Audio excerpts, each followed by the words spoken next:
Kiss 92.5 studios in Toronto, Canada.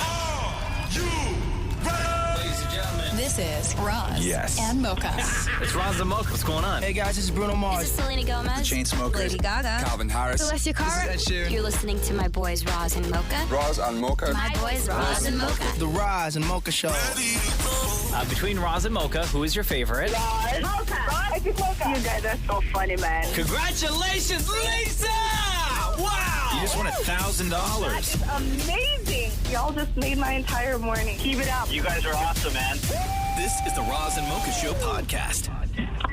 Hello. Yo, dog, it's Roz and Mocha. Hi. Hey, we want to talk to you about the accidental text that you sent to us. We're not going to use names. But this sounds like a juicy story. We need you to spill the tea, homie. Okay, listen. I'm going to read the text. This is what we got. And I know you sent it to us accidentally, okay? And I'm going to bleep everything because We get a lot of accidental texts, by the way. Correct. So all this text from you reads, she's a she likes him still. Tell your brother to be careful of that. Oh, God. Yo, dog, so what happened? Yo, so this one friend of mine, Zim, it's not even really my friend, but she has this ex-boyfriend, and we went to a party, and the ex-boyfriend was not talking to one of my next boys, right? And she's hooking up with the boy now. They're married now, and her ex-boyfriend is there, and she's still telling one of our next girlfriend that, she's not supposed to talk to him.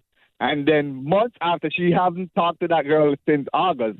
So now they're messaging and back and forth, talking to me about it. I'm like, I don't know what's happening. And then they're telling me the story. And I'm like, yo, what?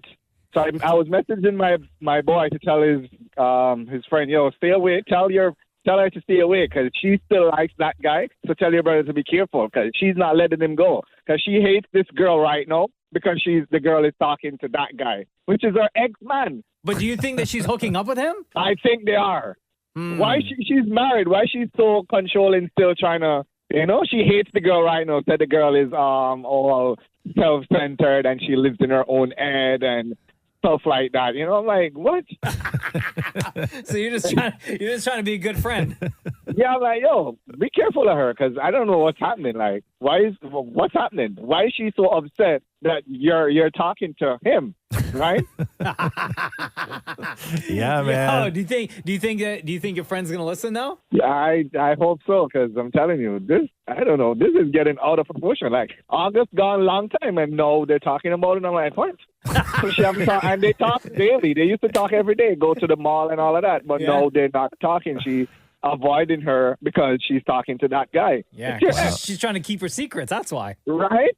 Man, I'm going to tell you right now, I think that this would be a fantastic new thing that we do on the show, which is no questions asked. And we're not going to even, I don't even know your name, don't even know where you're from, what part of the country, nothing like that, okay? Yeah. No information. But I think that this show would be a great place for people to be able to just anonymously vent. Okay? Speak freely. So, yes, but to a great number of people. Like if you have something that is truly driving you crazy, and maybe everybody else in your life doesn't see it that way, but you know they're wrong and you're right. And if you want to we will say hello to you and we'll give you a couple of minutes on the show and you can just go off. Yes. You know what? You got to get lots of calls, especially from people at work. And we will ask no context. How long you know this person? Nothing, no context. If you want to just go off, you guys should call it vented moment. Feel free. We're not going to call it that because that's a dumb name. We'll come up with a name. Listen, bro. Okay, we'll take care of all that. Okay, we'll take care of that. We'll take care of that kind of stuff. Okay. All right. Yeah. Okay. But I'm telling you right now, I think that people could benefit from this. I think that people could benefit from just a couple of minutes of uninterrupted vetting to a very large audience to maybe get the validation that they feel that they need. I think that this is something we can do, and I think it's something we should do. I think so. Yeah. I think so. Good idea. Yeah. All right. Thank you, guys. All right. All right. Thank you. So just so you know, the person that you meant to text that to didn't actually get your message. All right. I'm going to go back and send it now. Oh, wow. Yeah, there you go. All right. Take care, brother. All All right. The Roz and Mocha Show podcast. Hi, it's Roz and Mocha. Hey, it's Antonio. Who? Antonio. I'm calling for the vented moment. You're not supposed to give your name, Antonio. Oh. Is that... Anyway. Okay, go, Maury. Go ahead. What do you want to say? No, I wanted to vent about the fact when you buy cereal, it's not full up to the top of the box. Okay. So we are getting another call. We'll let you go. Thanks. Call It's Maury, by the display way. shows, it says Maury Sherman. We could see you on the phone in the other room Also, that's surrounded by glass. If you talk loud, there's actually an echo. That's how close you are to us. Okay, but do you want to actually talk about cereal? No, I don't at all. Hear the echo? Bye, Maury. Vent away.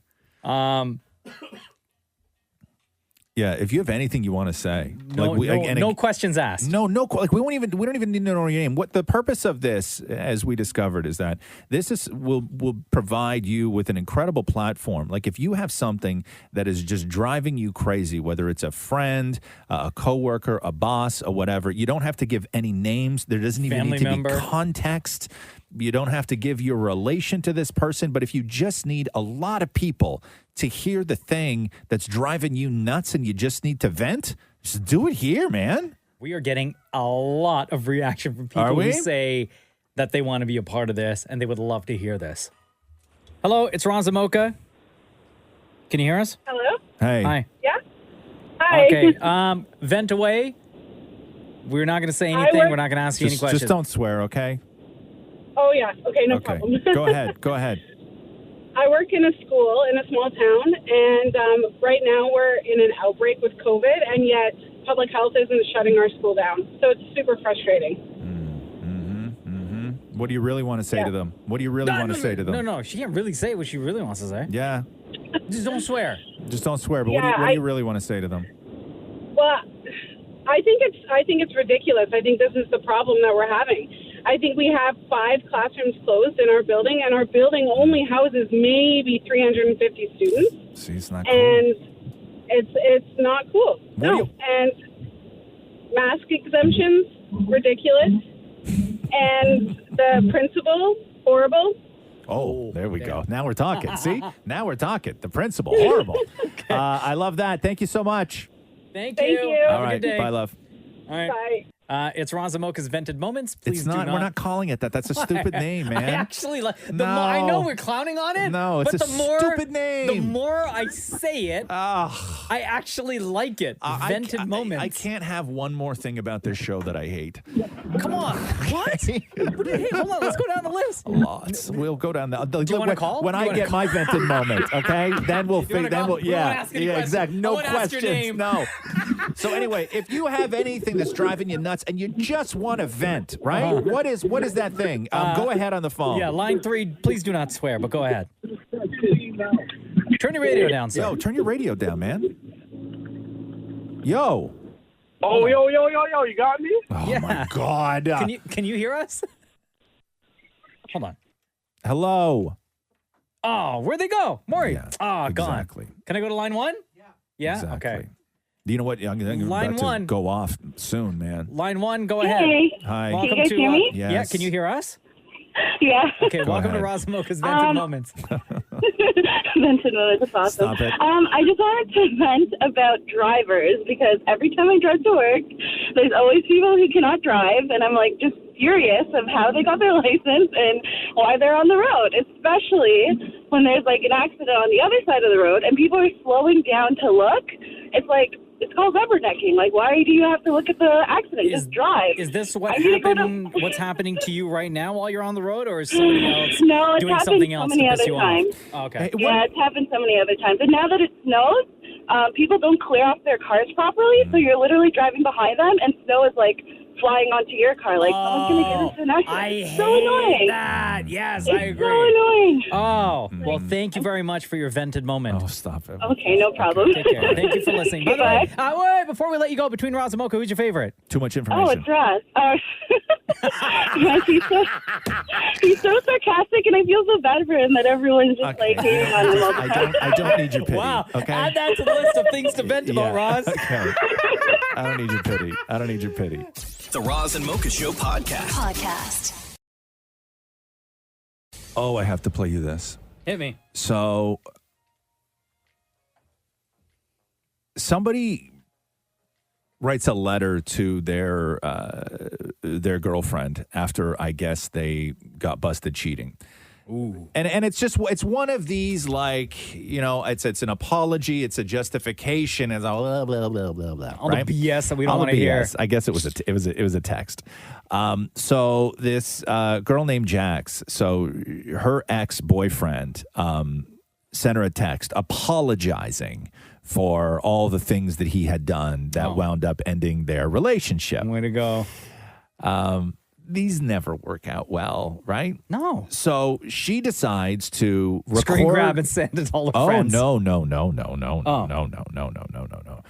So what she does is she reads this text from her ex while her friend plays violin in the background. I know you're probably never gonna forgive me for what happened, but I wanted a chance to explain. I know it wasn't right that I technically hooked up with your roommate, but I've been going through a lot, and that's not who I am. I've been failing most of my classes, and you know I just got fired. So I would really appreciate if you showed me some sort of sympathy and stopped making me feel like a villain. Plus, you've been really busy at work, and I've been feeling really alone.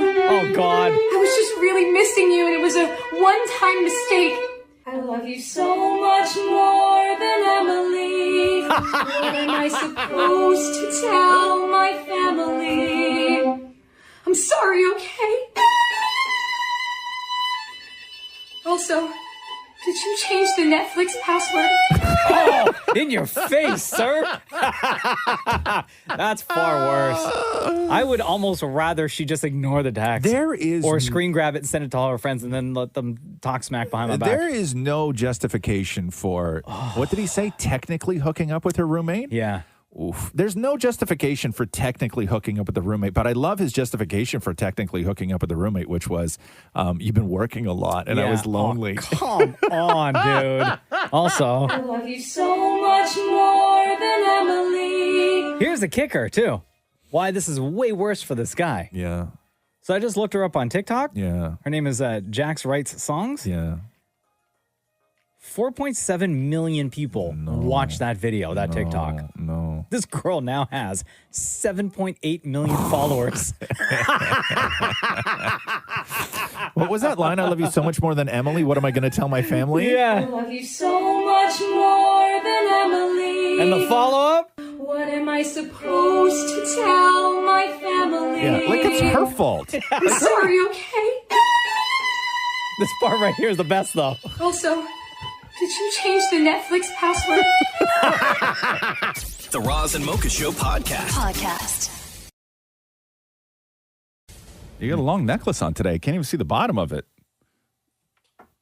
What's on it? What's on the end of it? Oh, it's just like it's just a chain. That's low.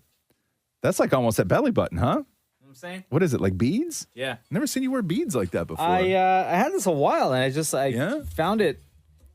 I hadn't worn it in forever, like years. Yeah? I bought this from a street vendor in, I think, Turks and Caicos. Oh, yeah? When Jen and I went on our honeymoon. Oh, is that where you went on your honeymoon? Mm-hmm. How do I not know that? Bro, we FaceTime. Oh. Yeah, I don't know. I didn't know where you went on your honeymoon. Yeah. FaceTime you from there, man. Yeah, I don't remember, though. I have a screen grab of Do us you? on Really? Face- Yeah. I really do. That's unfortunate then, huh, that I brought that whole thing up. All right, let's move on from the necklace then. Somehow, this is, okay, listen, I'm going to tell you what it's like in my life, right? Yes. It doesn't what you remember, at it least. doesn't matter what I bring up. Okay. Anything I bring up to just about anyone I know can, in about 3 sentences, be turned around to how I'm a terrible friend. Right? I complimented you on your necklace. Yes. Okay. 45 seconds later, I'm a terrible friend. Like, how does that happen? After I said How does Turks and that Caicos, happen? after I said Turks and Caicos, you could have just easily said, "Oh yeah, cool." But here's my thing: is because I think I'm being a good friend when I say, "Oh yeah, is that where you went on your honeymoon?" like I'm being interested, right? Like I'm trying to be interested in your life. I think it would have been a dick move if if I FaceTimed you, you knew that I was FaceTiming you, and you chose to ignore the call. Oh, did I? No, I didn't do that. But you didn't do that. No. Because you No, answered. I was happy for you. We had a great conversation. Yeah. Jenna was there. Yes. That was awesome. And Good. Jenna was there, and I was showing you like the weather and the beach and stuff like that. Did I seem happy for you? You did. You were smiling. Good. Yeah, According great. to the screen grab, at Okay, least. let's in go. that moment that I screen grabbed, This you were is smiling. again. This is another one of the situations in life that I run into a lot, where when something comes up, I listen, nod, smile, right, Sure. seem pleasant. And then inside, I'm just thinking, okay, well, from now on, let's just go with your version of things. Okay. Because I don't have a version of things. Would it help if I just played a song right now? Depends on the song. Are you going to troll me with something? No, I promise. The Roz and Mocha Show podcast. We have so many questions for this next person we're going to talk to. Her name is Rika, by the way. What happens when your significant other, what happens when your boyfriend winds up going on a reality show, like one of those single reality shows, like on an island where they're making out with people? So listen to this. This was on TikTok. The woman's name is Rika, and listen to the way she explains it. Hi, my name's Rika, and my boyfriend is away for 8 weeks filming a dating reality TV show where he is one of 8 single guys, and there are 8 single gals stuck on an island together, and they just film whatever happens. Now, I am one of the least jealous people I know, and I understand that most of this stuff is totally staged. And most of the people that know me and him realize how in love we are and how this is great exposure for his career. So they've been more than supportive throughout this process. But anybody who doesn't know him, well, let's just say they've been less than supportive. The show hasn't aired yet. He doesn't have his phone throughout filming, so I have no idea what's going on. I don't think I'm allowed to know what's going on. But all I do know is either I am in a relationship that is extremely unique and has a level of trust that is enviable by the gods, or I'm a dumbass whose heart's about to get broken into a million pieces. Stay tuned to find out which it is. Well, we got questions for you, Rika. Welcome to the Roz and Mocha Show. Well, hello. You've heard these kinds of stories before where somebody finds out that their boyfriend, girlfriend is on a reality TV dating show. Oftentimes we find out by watching the show, and then like the ex shows up and everything else, and it's drama on the show. But it's usually done like by surprise, in secret. Did you, because I'm going back listening to the video that you posted a second time, did you know that your boyfriend was going on a reality dating show? I did. What was the conversation? Like, who brought it up first? Did you find this for him and be like, hey, babe, this would be great for you? Or did he find it and say to you, hey, babe, I think this would be great for me? Well, there's a third option where his agent found it and said, hey, they want you on the show. And he goes, well, crap, I have the time. The money's pretty good. He's done these things before. And so, yeah, he brought it up first in that way. He said, I have this show he's opportunity. done these things before, he's been on dating reality shows as a single guy while still dating you before? All of the above. He's done several reality shows at this point. Okay. So he is what, hoping to be like an actor, famous, like social guy kind of thing? Well, let's just say he's already kind of on that level. I can't name names or anything like that. Of course, I can't name names of the show. I can't name names of anybody on the show. Sure. So, like, will we know him? Absolutely Will we not. know him if we see him? in Canada, no. Oh, No. okay. I'll just say his name then. Well, we get all American shows up here. Yeah, I don't know. Can't So say. when he is off being single mystery name, Yeah. during that time, that 8 to 12 weeks that he's away, are you at home being single Rika? I treat others how I want to be treated. I'm not gonna be going and doing anything I wouldn't want him to go do. But he is doing that. Yeah. On camera. What happens off camera would piss me off. Interesting. Okay. So how far is he, I guess, allowed to go on the show? Just what I just said, the on-camera stuff, all of that. But if it's on camera, he's fine to do like all of it? Everything but you know what. So everything except for sex? Yep. Yeah, but there's a lot. So when you let's go say from he is... there's a big spectrum right there. Let's say he goes and hops in the shower and there's a camera in the bathroom. Not necessarily in the shower, but you see him walking into the shower, right?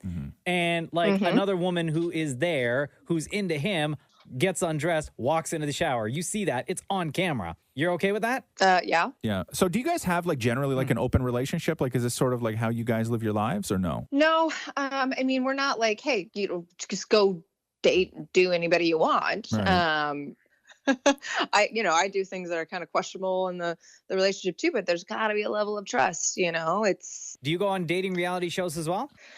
No, but I do a lot of modeling, and there's clothes that are not there, things like that. And there's straight men that do pictures sometimes, and we're alone and he's not there, things like that. So, I don't want him to feel weird about that. Hold on. Ricka. What do you mean clothes are not on and then like cameras are there, things happen? Like, what does that mean? So do you mean like when cameras aren't snapping, things are happening? Oh, no. Okay. No, I meant just clothes are, What is it's a professional environment. At the What end of does the your day. family think about all this? What does his family think about all this? I don't know about his family. I can only speak for my family, but half of them haven't met him yet. Like, this is a somewhat newer relationship. And so, they're kind of like, wow, this is a lot. They support me. They know that I'm a smart person and I have a great BS meter, and they understand on that level. Maybe, I don't know. Maybe this is just how things are now. I don't know.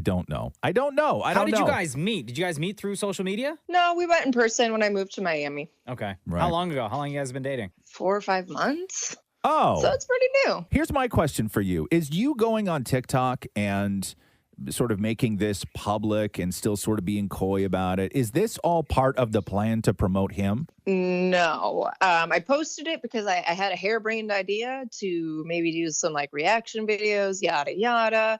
I thought all of like 3 people would be interested in the story, but now it's 3 million people and counting. So I'm like, all right. So, Ricka, what do you want to say to all the people who are telling you that you need to dump this guy, your boyfriend of 4 or 5 months, who's going on this reality show acting like a single guy? Like I said in the video, we'll see if that's the outcome of all of this. I hope it's not. I don't know. Something weird about this relationship, Ricka. There's something weird. Y'all got something planned, and it's to promote each of you in some way, somehow. But also, what's wrong with that, though? Yeah, right? no, like absolutely I don't know if nothing. I don't know. I don't even know what this is, to be honest with you, Ricka. I really don't. I'm so confused right now. I really am. Some people think it's a complete satire. But this is the thing, is that if you're not saying who the boyfriend is and you're not saying what the show is, and you go on TikTok, like, all you have to do at the end of this is just do another TikTok saying, yeah, I dumped his ass, and then nobody will ever know, and you get 3 million views. I know. That's the sad part of it, because I can't name names and I'll get sued. So I'm like, well. Who's going to sue you? Your boyfriend? Oh, the network. No, they won't. Nobody's going to sue Nobody's you, going to Ricka. sue you. If people want to follow you on TikTok, on Instagram, wherever, where do they go? They go to Rick Talk on TikTok. That's where you go. Thank you for joining us on the Roz and Mocha Show. Thank you, guys. Really appreciate it. Take care. This is the Roz and Mocha Show podcast. We are getting a ton of texts at 925-555. We talked to Ricka just now. She is the woman who went on TikTok yesterday. The TikTok blew up. Millions of views. Yeah. Hundreds of comments. She said that, here's exactly what she said. Hi, my name's Ricka, and my boyfriend is away for 8 weeks filming a dating reality TV show where he is one of 8 single guys, and there are 8 single gals stuck on an island together, and they just film whatever happens.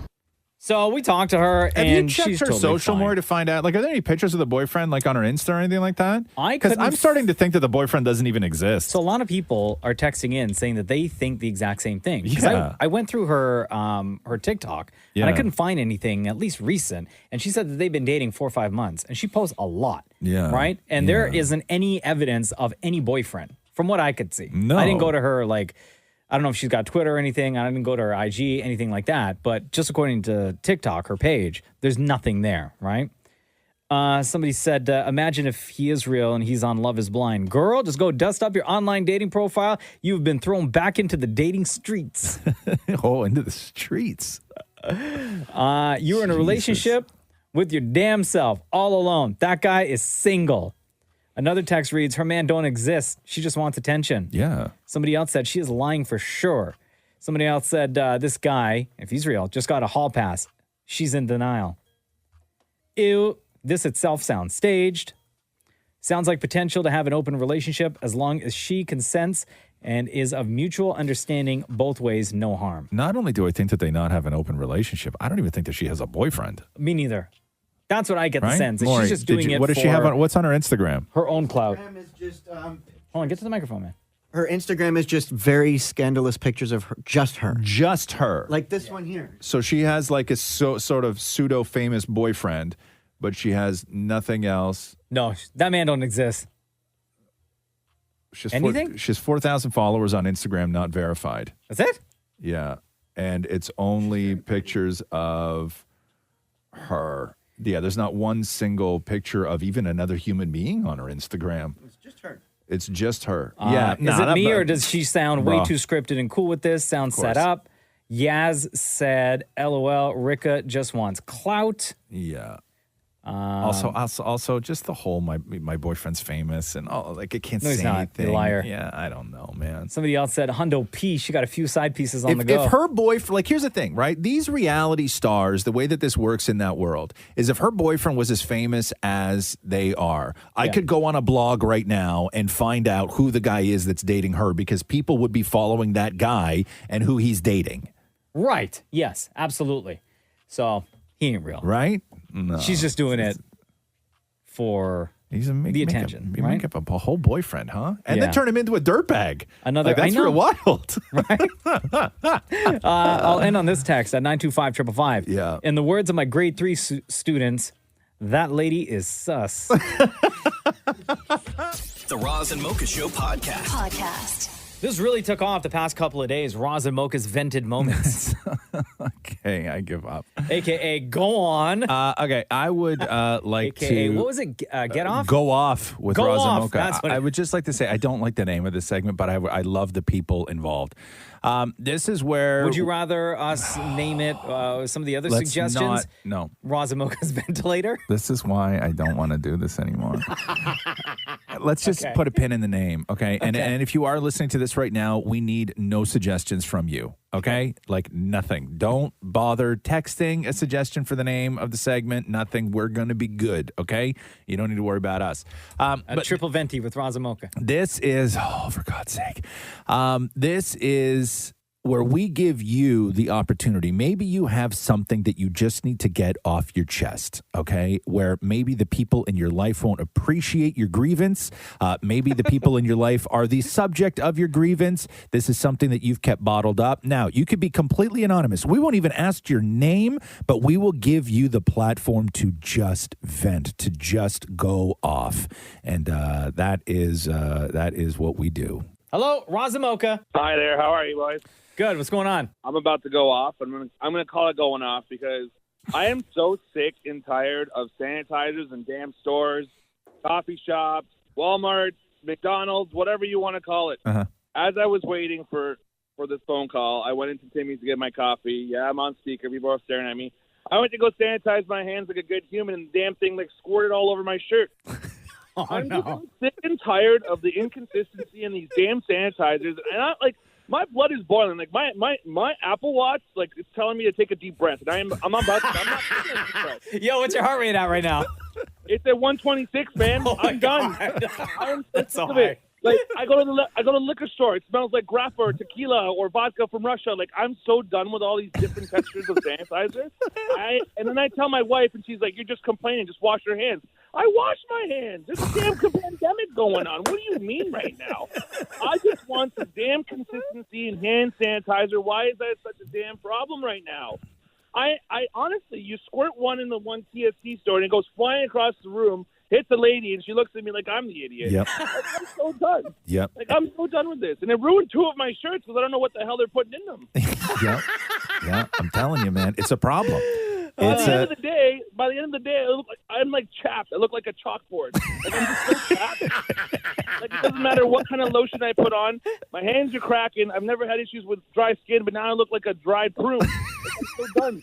Wow. And I'm going off. Yeah, I'm going off. Let me ask you this question, Going sir. off moment. Yeah, Do you feel better now that you got that off your chest? I do. But Okay, now my good. watch is telling me I need to breathe. Still. Okay, man. Honestly. Like, Okay. I'm smiling now, but damn, I thank you. Yeah, you're very welcome. That's what we do. This is what we're here for, bro. Yeah, that's what we do, man. That's what we do. Thank you so much, okay? No, thank you, boys. You're amazing. Thank you for doing this. Honestly, I feel like I'm smiling now. This is good. Right, see? There you go. Just a little consistency is all we're looking for. That's it. Just stop ordering the stuff from overseas. Just make your own damn sandwich. Okay, yeah. There we go. That's the real problem right there. Right? Yeah. Keep it Canadian. Later, dude. Keep it Canadian. Later, boys. Thank you. The Roz and Mocha Show podcast. Taylor Swift's Red Taylor's version is out today. And you said it's long, huh?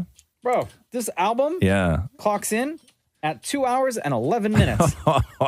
There are 30 songs on this album. Yeah. And then you'll see 31 there because the very last one is like a 22-second message from Taylor Swift to all of her fans. Oh, yeah? You want to hear it? Play it for me.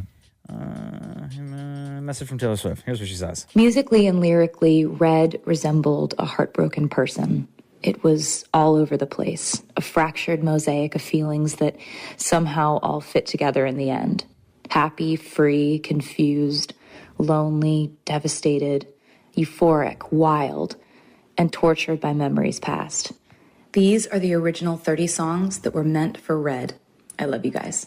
Wow. So I guess this is what she had. And then, of course, the record companies go, well, you got to pare it down and give us the best 12, right? Yeah. So this was everything that was she had to choose from, I guess, Correct. Right? That's a lot. But you hang on as you know, I mean, you've talked to artists.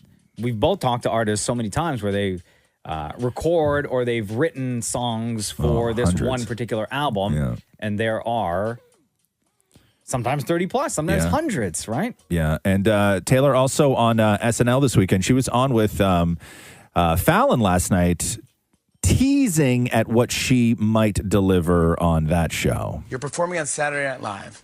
Yeah. This Saturday. This Saturday. What two songs can we hint to what songs you're performing? I love to hint. Which two songs? What if it was not two songs as much as it was one song that is the length of three songs? Oh, okay. So I think I know exactly what you mean by this. I got it. okay, so she'll do a medley. No, I think there's one song on the record called All Too Well, which is 10 minutes.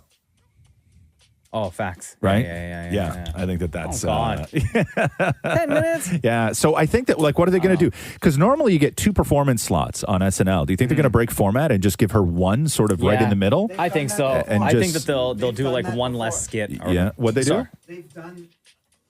They've done that before. With? I don't remember who, because I'm just running in, but they've done that before where somebody's performed just once. Really, huh? Yeah. I don't ever remember that. Me neither.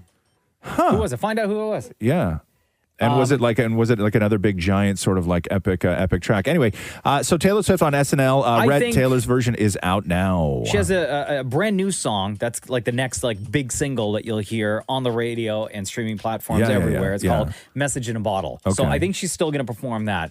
I think that they'll still give her 2 performance spaces on the show. Message in a Bottle will be one of them.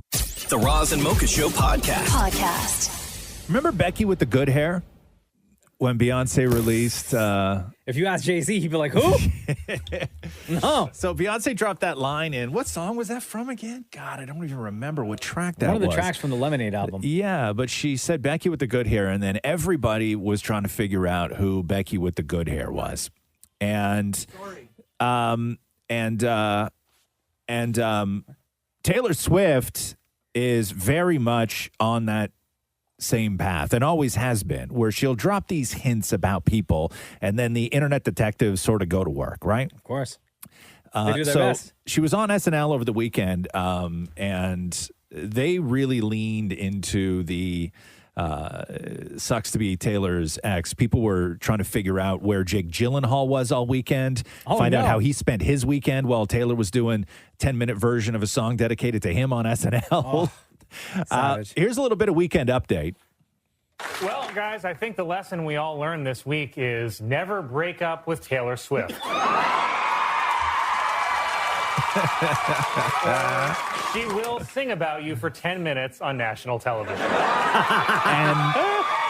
At the very least, return the scarf. And that 10-minute track was All Too Well, and she did all 10 minutes of it. Wow. And here's a little bit of All Too Well. I walked to the door with you. The air was cold, but something about it felt like home somehow. And I left my scarf there at your sister's house, and you've still got it in your drawer even now. Oh, So to make there's that claim that you still have it in your drawer right now. okay. So there's one line in that song where, and it's like super. This is the one where everybody started going to work. All the detectives started going to work, and the line is not weeping in a party bathroom. Some actress asking me what happened to you. That's what happened. You. So meaning I guess Jake Gyllenhaal. So here's that clip. Here's that clip from the song. Not weeping in a party bathroom. Some actress asking me what happened you. That's what happened you. Okay. Oh, God. So, not weeping in a party bathroom, some actress asking me what happened you, that's what happened you. And everybody is like, who's the bathroom actress? Oh, no. Okay? And? Who's the one who came in to console Taylor Swift? And initially, go ahead. No, I'm going to say, like, so with the internet detectives, what they have to do now is piece together the timeline of where she might have been and whose house this might have been, and Or not even a house. or whoever, Yes. wherever it was, and who the additional party guests were. Like, I Right. don't even know where to start. Okay, so one theory, the first theory that came out was that it was Jennifer Aniston. Jennifer Aniston. Yeah, because at I think it was a People's Choice Awards show years ago, there was a story that came out that said that Jennifer Aniston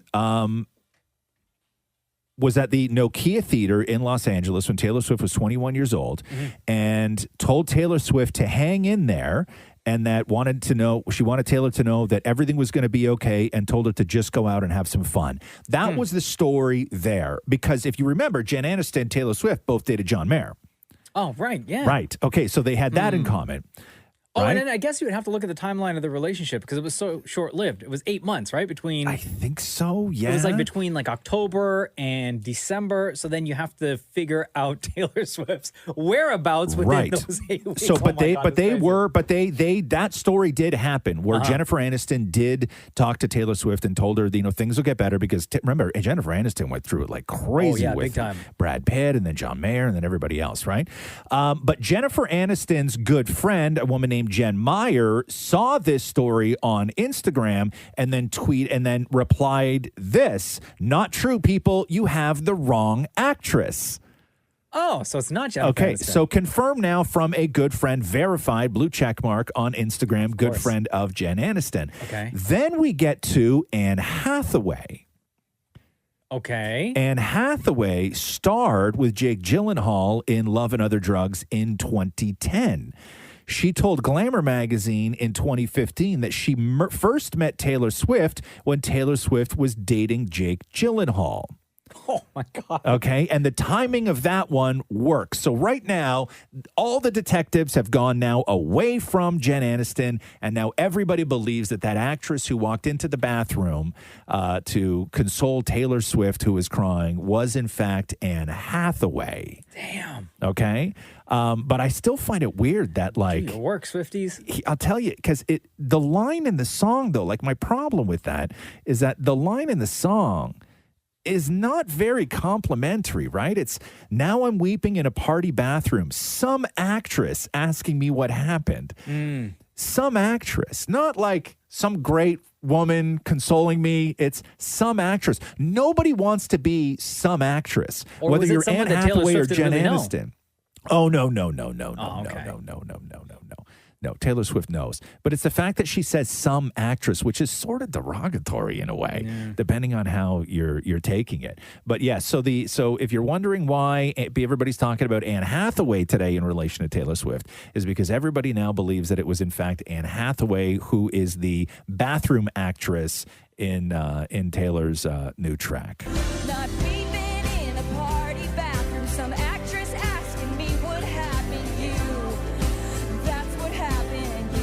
Oh, damn, Jake. Yeah. What you doing, dog?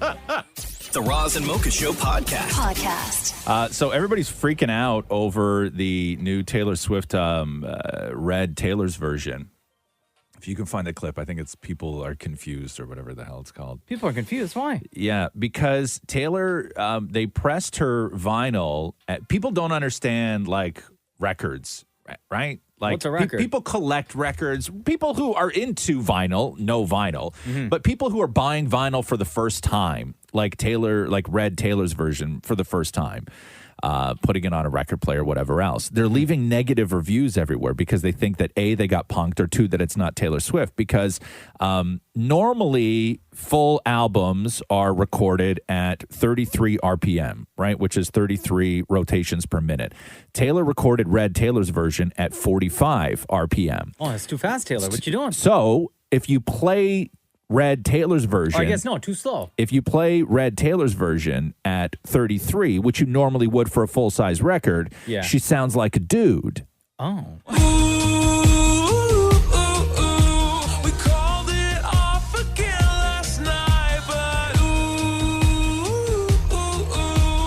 this time I'm telling you, we are never, Oh, I would absolutely take this as a big-time troll job. But also be like, yo, somebody made a mistake? Collector's item. Yes. How many of these were pressed? Do we even know? Well, no, it's deliberate, though. It's not an accident because it's stretched over multiple records, I guess. And so what winds up happening is to put that amount of music specifically on the amount of records that she had in order to fill the record, the actual physical record, Yeah. it needed to be pressed at this speed. Where would you even buy a record player now? You can buy them anywhere. Anywhere you can buy record.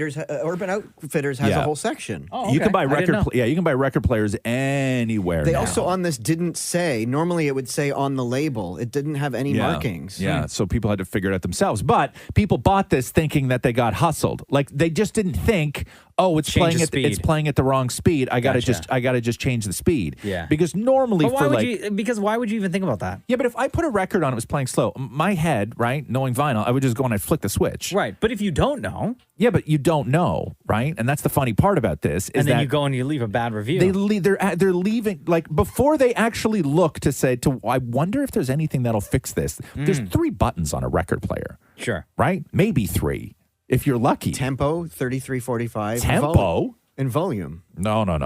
Mine was play, Yeah. stop, and then the switch for 33 and RPM. Like 33 and 45. I have a fancy one. It's tempo. Yeah, no. I didn't have that at all.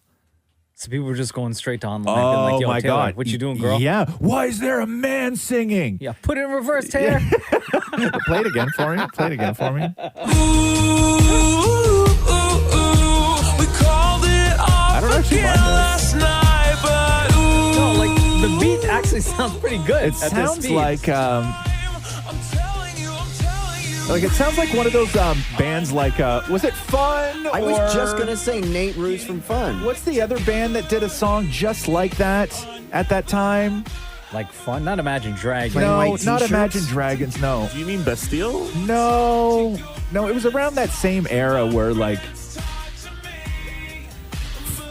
we played one of their songs in one of our commercials eons ago. Oh, Portugal the Man. No, not that one. The other one. Hot Shell Ray? No, Hot Shell Ray. Hot Shell Ray. No.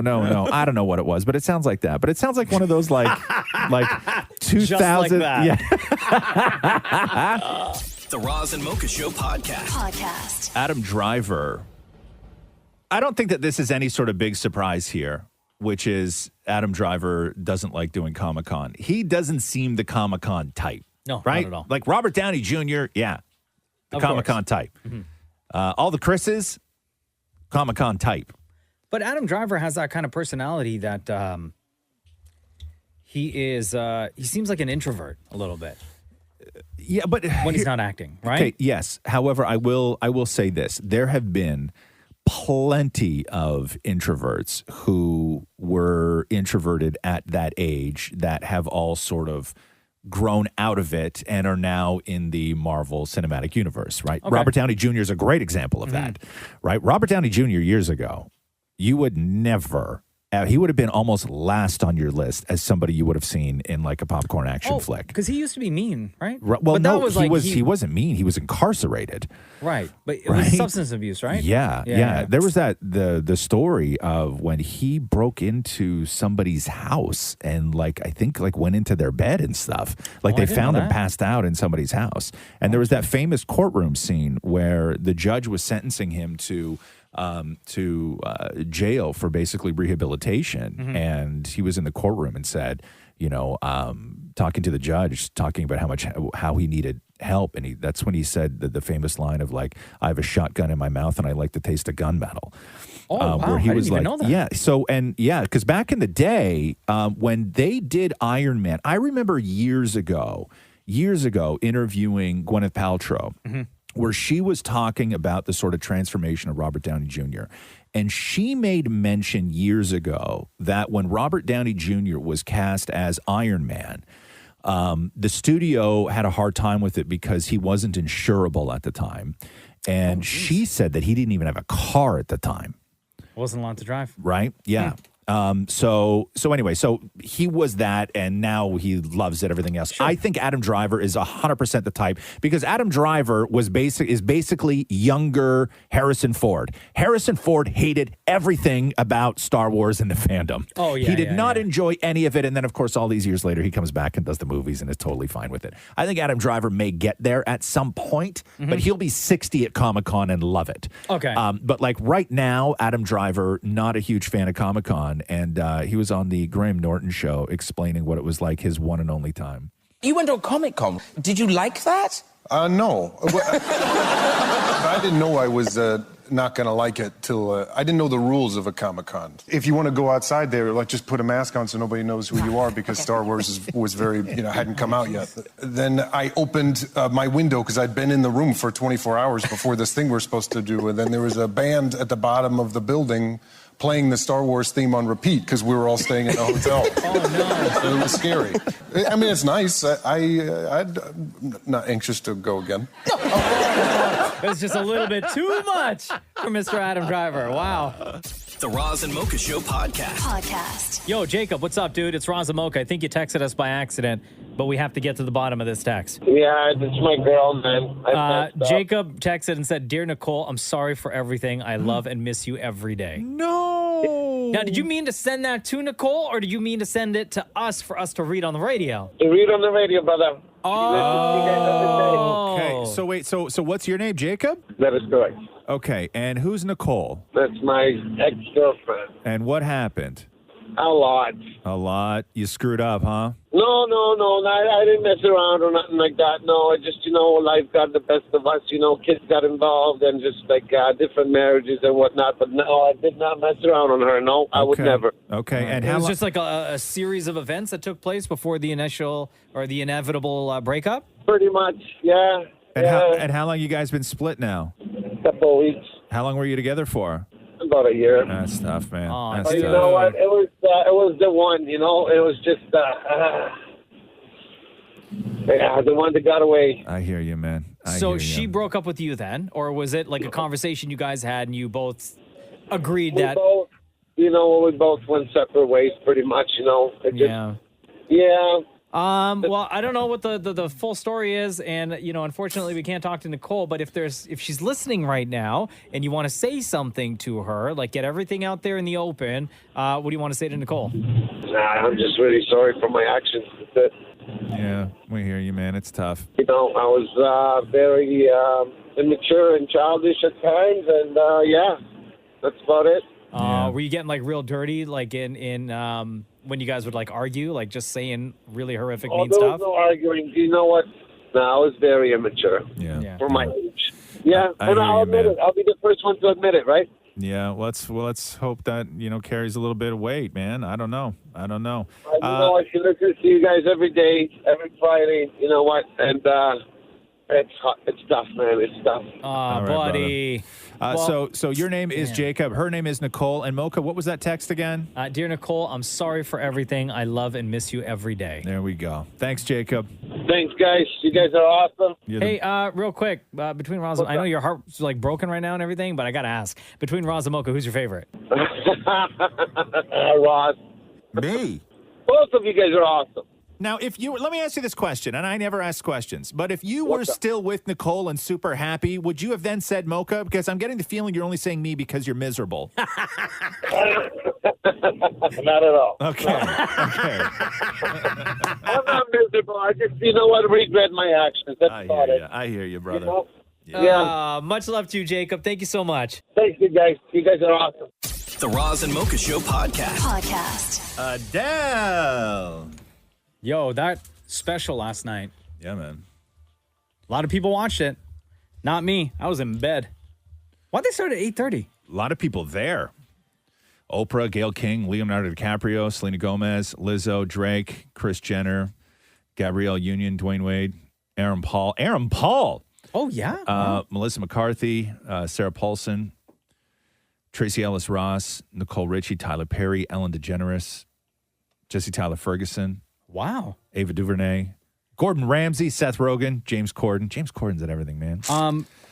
Were fans Don allowed? Glover. No fans, right? Yeah. Or they were. Yeah? Yeah, I don't know. It was just all full of celebs. Yeah, I don't know how many. I invited people that I know. And Say that again? She said off the top, like, I invited people that I know. And if Right. you came, some people I don't know who came with them. And if I don't know you, hi. Right. Like, I think people may have got a +1 kind Gotcha. of thing, right? Okay, Yeah. Yeah. Like a very fancy sort of, very fancy wedding.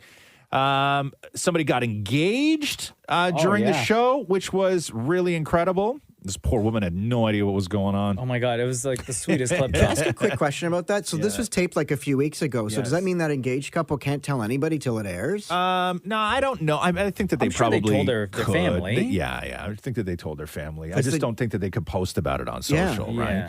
But no, it was incredible. So the new song that everybody sort of grabbed onto, because it has been 6 years since Adele performed anything on any stage, was a track called "I Drink Wine." How can one become so bounded by choices that somebody else makes? How can we both become a version of a person we don't even like? We're in love with the world, but the world just wants to bring us down. Damn, what a voice. By putting ideas in our heads that corrupt our hearts somehow.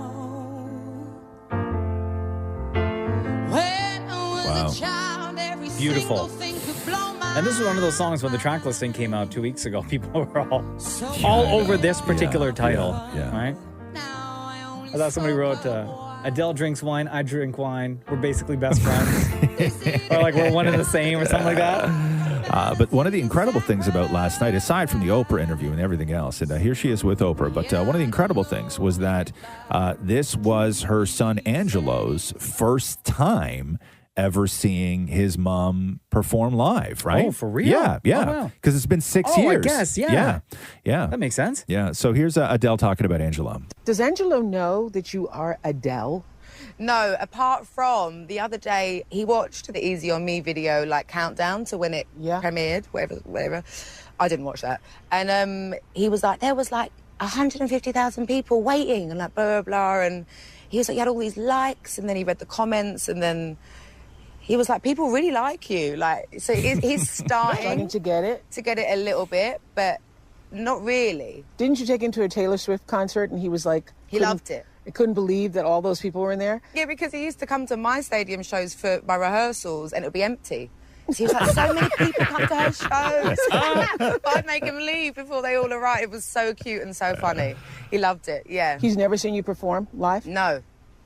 This will be his first time. Wow. Yeah. Yes. Do you want more children? I thought I'm definitely open to it. I would like more children. It wouldn't be the end of the world if I don't have them because I have Angelo. But yeah, I think so. I like how in talking to Adele, Oprah goes into the British accent as well. I got that too. Right? Didn't happen with Harry. No, not at all. One of of course, the big thing over the last 6 years since Adele has performed was her weight loss. She lost, I think it was somewhere around 100 pounds. And you can't help but talk about it just because Adele looked just so different. Like she goes away and then comes back looking the same, and you don't have to have an opinion one way or another. But this is Adele and Oprah talking about the weight loss. Let's go to the question everybody wants to know. Oh. One of the questions certainly is this whole weight thing. Mm-hmm. And you lost 100 pounds in 2 Around years. that, yeah. Around that? Around, 100 yeah. pounds in 2 years. And then you said it wasn't even really about the weight. So No. what was it about? It was about my anxiety mainly. I had the most terrifying anxiety attacks after I left my marriage. They'd paralyzed me completely and made me so confused because I wouldn't be able to have any control over my body. But I knew that I was aware of it all happening. It was like I was still very much there while my whole body was just like on another planet, it felt like, you know. And I've always worked out a bit, you know, a couple of times a week for my back. Not very hard, but, you know, because I've had a bad back since I was a teenager. And I started to notice, how much I trusted my trainer and his, like, presence when I was feeling so lost, but also that I didn't have any anxiety when I was with him at the gym. So then I picked it up every day, and then I had nothing else to do. And I think it became my time. Me having a plan every day when I had no plans. I had no idea what each day was going to bring for me, but me knowing that, okay, at 9 a.m. I'm going to go to the gym. Okay, great, well, that gives me some discipline. Okay, 1 p.m. I'm going to go for a hike. You know, having these sort of pins in my day helped me keep myself together. So you weren't even starting out trying to lose weight? No, not at all. I wasn't bothered about that at all. But in that process of having, you know, lost all of that weight, I definitely really contributed towards me getting my mind right. Wow. I like Adele a lot, man. Yeah, and then we'll end on this one, which is Adele talking about dating again and her current boyfriend, Rich Paul. So how do you start dating again? I mean, you can't go on a dating app. No. Do you, like, take advice from friends or somebody says, oh, I know somebody? Like, how did you meet Rich Paul? I met him at a birthday party. And we were on the dance floor. And I met him, and then a couple of years later, we went out for dinner, which he says was a business meeting. I'm like, a business meeting about what? A meeting about business. And then it was the first time we'd hung out only on our own and not with other friends and stuff like that. So that was a very natural way. I think that's how people would normally meet each other, is like in real life. What was it about him that drew you to him? I mean, we all know he's the super agent, and yeah, he's just hilarious. He's also hilarious? Oh, he's so funny. Okay. No, he's hilarious, yeah. Okay. And very smart. You know, he's very, very smart. It's quite incredible watching him do what he does. And just the easiness of it. It's been very smooth. He's making it easy on you. He's making it easy on me. I'm blushing. It's right up there. Oh, look at that. But Adele is back. She's happy. The new album drops on Friday. Congratulations, Adele. The Roz and Mocha Show podcast. So one of the things that people are talking about with regards to the Adele special that aired last night is that super cute couple that ended up getting engaged. Yeah, how does that even happen? In front of all the celebrities because there. Nobody knew that this show was even happening. No, not at all. Quentin and Ashley, that was the couple, and it was pitch black, and then all of a sudden the proposal happens, and Adele walks on stage. Like, it was one of the wildest sort of public engagements that you'll ever see. But the couple who got engaged at that Adele show last night. Quentin and Ashley, are you there? Yes, we are. Hello, it's Roz and Mocha. Welcome to Canada, first of all, and second of all, congratulations. Thank you. What's going on, Canada? How long you been holding this secret for? Oh my gosh.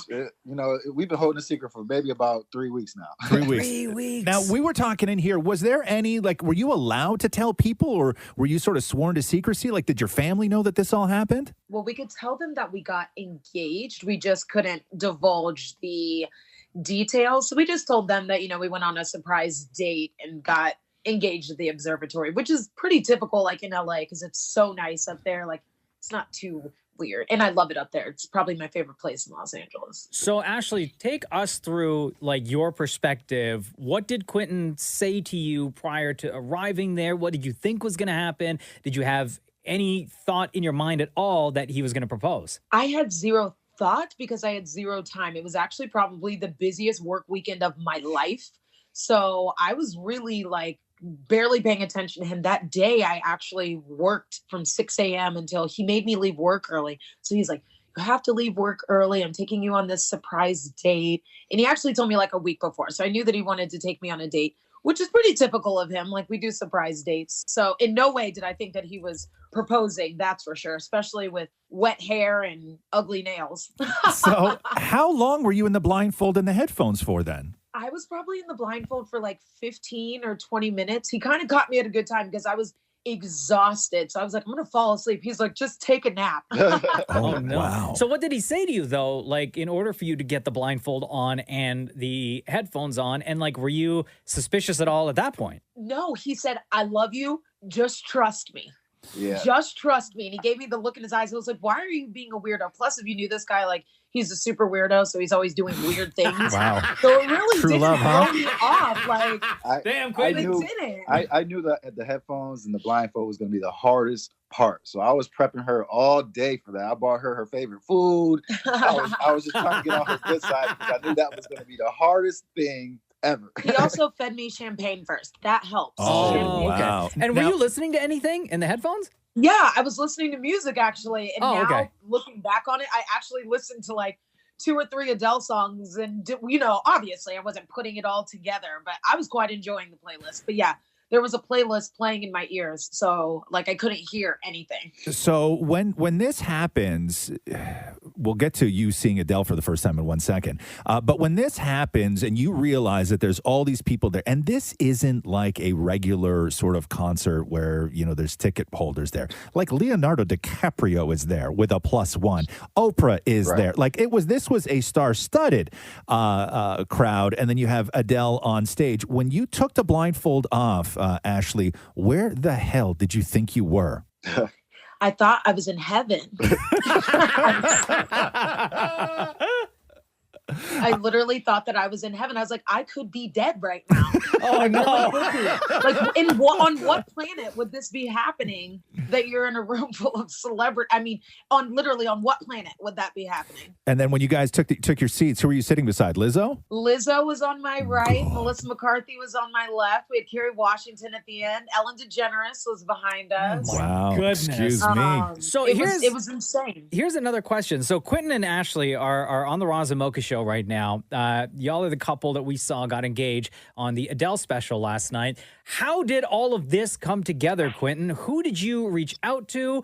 How long had this been in the works just to get to that point? Well, before we did it, it was probably about 2.5 weeks before that. I had seen an ad. It was asking, like, looking for someone who wants to propose to their girlfriend in an extreme way. It's going to be one of the most romantic places in Los Angeles. So I was like, when I seen the ad, I was like, it's been 7 years. Yeah, Ashley made no secret about that in front of everyone. Yeah. Right. So it just felt right. So, I kind of sent the video in. And then I had a bunch of Zoom calls with producers, and they started asking me, like, it was random. They started asking me, like, who our favorite artists and singers were. And I knew Ashley, like, I said Beyonce, Adele. Oh, you did say Adele. Wow. Yeah. Ashley's a big fan of Adele's. And it was funny. It was funny because I had no idea that it was Adele that we were going to be in front of, you know what I mean? But we happened to, we said her name, and it was just amazing. It was amazing. And quickly, before we let you go, Ashley, now that you know how many people saw that, are you sort of kicking Quentin in the ass a little bit because he didn't give you time to get your nails done? I mean, yeah, and I also ugly cried. There's that. There's definitely worse things that could have happened. You're the best. Yo, what an incredible story. Quentin and Ashley, thank you so much for joining us on the Roz and Mocha show, getting engaged there in front of Adele, and then she serenaded you guys while you're sitting there just surrounded by celebrities. It was such a special moment, and we couldn't be any happier for you. Congratulations. Thank you so much. We appreciate you guys having us. Right on. We Have appreciate a wonderful day. Take care. Have a good day. The Roz and Mocha Show podcast. Reviews for Adele's album are out now. Album drops on Friday. What are people saying? 30 uses Adele's personal experience to power a kind of philosophical examination into why love fails and what it means for the people involved. That is from the LA Times. The Independent says, Adele, our patron saint of heartbreak, licks her wounds on divorce album. Wow. NPR says Adele's stance throughout 30, 30's name of the album, is one of engagement with her own inner struggles, with the new world that opens up as she leaves a marriage, and with the musical milieu that's emerged since 25 came out in 2016. AV Club says with 30, Adele traces her influence straight to Amy Winehouse. Wow. I love Amy Winehouse. R.I.P. I understand that people like it, but here's my question, because I'm not saying that it shouldn't, because I haven't heard the whole album. But is it possible to give Adele's album any sort of negative review, do you think? No, because people will come after you. Right. Right away. That's immediately what. And I'm not saying that these aren't legitimate. Sure. I was just wondering out loud what would happen if Because somebody then the community will gave be like, this. how dare... Like, obviously, you haven't heard. Yeah. You may... Yeah, like I'm not saying anything. I'm just saying that it would be ugly. Like, it would just be ugly. So, avoid... Like, you may hear the album, but you weren't listening to the album. Like, avoid ugliness, right? Like, avoid, whatever. You know, maybe it's not for me, but 5 stars. Sure. Right? Who cares? Who cares? It's Adele. Nobody's going to come after me for saying, why'd you give Adele 5 stars? So what the hell? I'm going to give it 5 stars. But if you give it Right? 1.5... You can't do that, though. Every single person will be like, even critics. Yeah. Will be like, what the hell are you doing? Yeah, exactly. No, Are you dumb? I know. Are you stupid? Because Which you one? see it with everything. You see it with movie reviews too, right? Where like there's certain things that you can't review negatively. Because of the actors or actresses in them. Or the theme of the film, Sure. or the messaging of the film, or the whatever of the film. Like Yeah. you see a lot of this now where you Just can't tiptoeing. you can't be critical of things. It's interesting, and it's not that I don't sort of believe reviews anymore, but you wonder how many people listen, the album comes out on a Friday. Who wants to have their weekend destroyed? By listening to an album full of sad songs? No, who wants to have their weekend destroyed by having your timeline filled up with people coming after you because you didn't give it 5 stars, you gave it 3.5. Yeah, right? clearly you didn't hear exactly. Yeah, the pain. But as it is right now, across the board, Adele's the reviews for Adele's record 30, which is again out Friday. I haven't heard it, and right now I'm giving it 5 stars. I give it 5 stars. I Brilliant. 100%. Right? Yeah. One of the greatest singers of our generation. Bro, she would have to call me an a-hole by name on the album. Actually, no, then I would still give it 5 stars because that would be so badass. Roz and Mocha's Fix My Life. Update. Roger, how you doing, man? It's Roz and Mocha. Good. How are you guys? Oh, man, dude, we're great. You sound a lot happier. Last time we talked to you was December last year, and you didn't sound this upbeat at that time. No, definitely not. No. So just to update everybody, Roger, when we first talked to you, you wrote this. Hey, Roz and Mocha, Fix My Life. I work full-time, and my wife works from home and takes care of our 3-year-old son. And when I get home, the tensions are already high as she's been with him all day, and she then shuts down, and then it's my turn to take over. I cook dinner, get him ready for bed, etc. Plus, our son talks back to us all day and only adds to the stress. He's rude, doesn't listen, and acts like he's the boss, and it's adding to the tensions at home. Please help. This can't be normal. When did you realize that it was 100% normal? How long after we talked?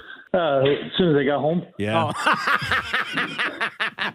And did it change your perspective or how you and your wife interacted with your son, or more importantly with each other? Yeah, definitely. What you guys told me is be patient and stuff, and if he's not listening or whatever, just don't pay attention to him, and then eventually, he learns that he's doing something wrong. Yeah, sometimes you got to wait him out, right? And you have greater patience than they do, and you can play that game. I remember the other thing we talked about was not addressing what they did wrong while the tantrum is happening, right? You hit him you hit him with it later, like at a moment of calmness. Yeah, that's when you can get through to them. Is he any better? Is he still talking back? Is he still the boss? He is the boss. Doesn't talk back as much. But. Yeah, right. And how are things with you and your wife? They're getting better. We're expecting another kid. Hey, all right. Two completely different reactions. Mocha just applauded, and I just went, "Oh God." So we're gonna be talking to Roger again. Oh yeah, nice. Congratulations, Another Rob. boy, huh? Thank you. Yeah. So so how's your wife doing? She's doing good. She's learning how to cope with working at home with him, and then now just the pregnancy pains. Now, if you can let everybody know, what was the conversation that because obviously you talk to us and we can offer some advice, but we can't, we're not there with you. So after we talked, what was the conversation that you and your wife then had? And what was the compromise? What did you guys both agree on? How did you sort of, as a couple, decide to tackle this and sort of de-stress the house a little bit? Well, lately my job has changed, so now I don't do as much as the longer hours. So I can be home a little bit earlier. So we decided that when I get home, I'll take over, and then if I need help, I'll just ask her. And what was her reaction after all of that? After that initial convo? Yeah, she was on board with it. Yeah? It made sense. Yeah. So what were some of the things you had to say to your kid? Like, how did you deal with those situations where the kid was acting like the boss? Like, you as a dad, what was your dad move? I just walk away. That's it. I'm done. Later, dude. See you later. And then how long after would you have that conversation? Would it still be within the same day? Or at least it'll be within the same day. Within probably 10, 15 minutes or whatever. Yeah, and that's the thing, because when you called us, your kid was 3, and I don't know how it all started, this notion of the terrible twos. But anybody who has gone through it with a kid knows that the 2s are a breeze compared to the 3s. Oh, the 3s and the 4s. Yeah. 3 is where it peaks at 3. 4 is still quite awful, to be honest with you. It really is. Yeah. Coming from somebody who's a father to a 4-year-old, Roger, dog, I feel you, man. But you can begin to reason at 4 a little bit. When you're in the early 3s, it's a nightmare. No, because it's just irrational at that point. Everything. You can't have that. And that's what we said to you, Roger, is that you can't have a conversation with a 3-year-old that's freaking out because it just won't register in that little mind of theirs, right? No, for sure, yeah. But things are better at home. We're happy to hear that. Congratulations on the pregnancy. We're happy that your wife is feeling a little bit better. And yeah, man, thanks for making time to join us again. You definitely sound happier, bro. And thanks again, buddy. Thanks for your advice. And also, the great thing about a 3-year-old is they're not developing long-term memory at that point. So you can call them an a-hole, and they will have no memory of it later in life. Yeah, now he responds. He repeats me now. Oh, so yeah, 5. You can't start doing that. But at 3, a-hole all day. All day. I have a feeling that won't go over very well with Roger's wife. No. Thank you, brother. You take care, man. Take it easy. Roz and Mocha's Fix My Life. On Kiss. What up, Holmes? What up? I'm still doing scarves and flip-flops. Still. Even though it snowed a little bit. Yeah, but didn't snow in the city, though. Yeah, because I do flip-flops until it snows. Your toes don't get cold? Like, not even chilly? No. Like, getting into the truck where... Really? Nah. Interesting. You still walk barefoot down the street? No, I haven't done that since I broke my toe. I saw somebody do that in my building lobby and thought of you. Yeah. What's wrong with walking barefoot? No, in nothing. a public space? Why do people think that's gross? Because there's gum on the ground. No, yeah, but that's gross for me, not for you. But people get grossed out when they see somebody walking around barefoot. Because what's been on the street and stuff. Yeah, but and but then you're going into your own home and... Yeah, but then you worry about your own business. No, but the reason it's gross is because I'm house. seeing your foot on the ground where I'm about to walk. In shoes. Wait, what? Like I'm seeing his bare foot on the ground. Right. Touching things on the ground, and it's gross mentally. So, okay, but we've all touched that door handle today.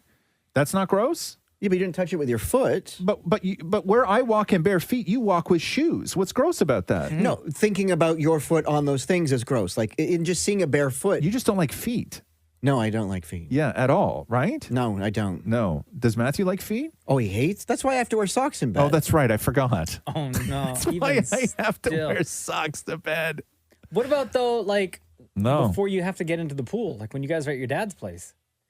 Oh, then I can do it or whatever. But I'm not allowed in the bathtub because my feet would touch where his bum goes. I hope to God somebody just tuned in right at that very moment. I really do.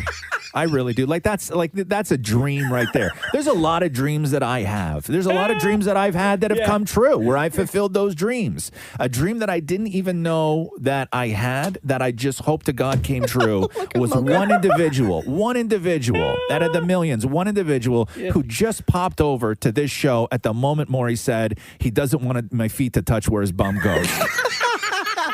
That's my dream.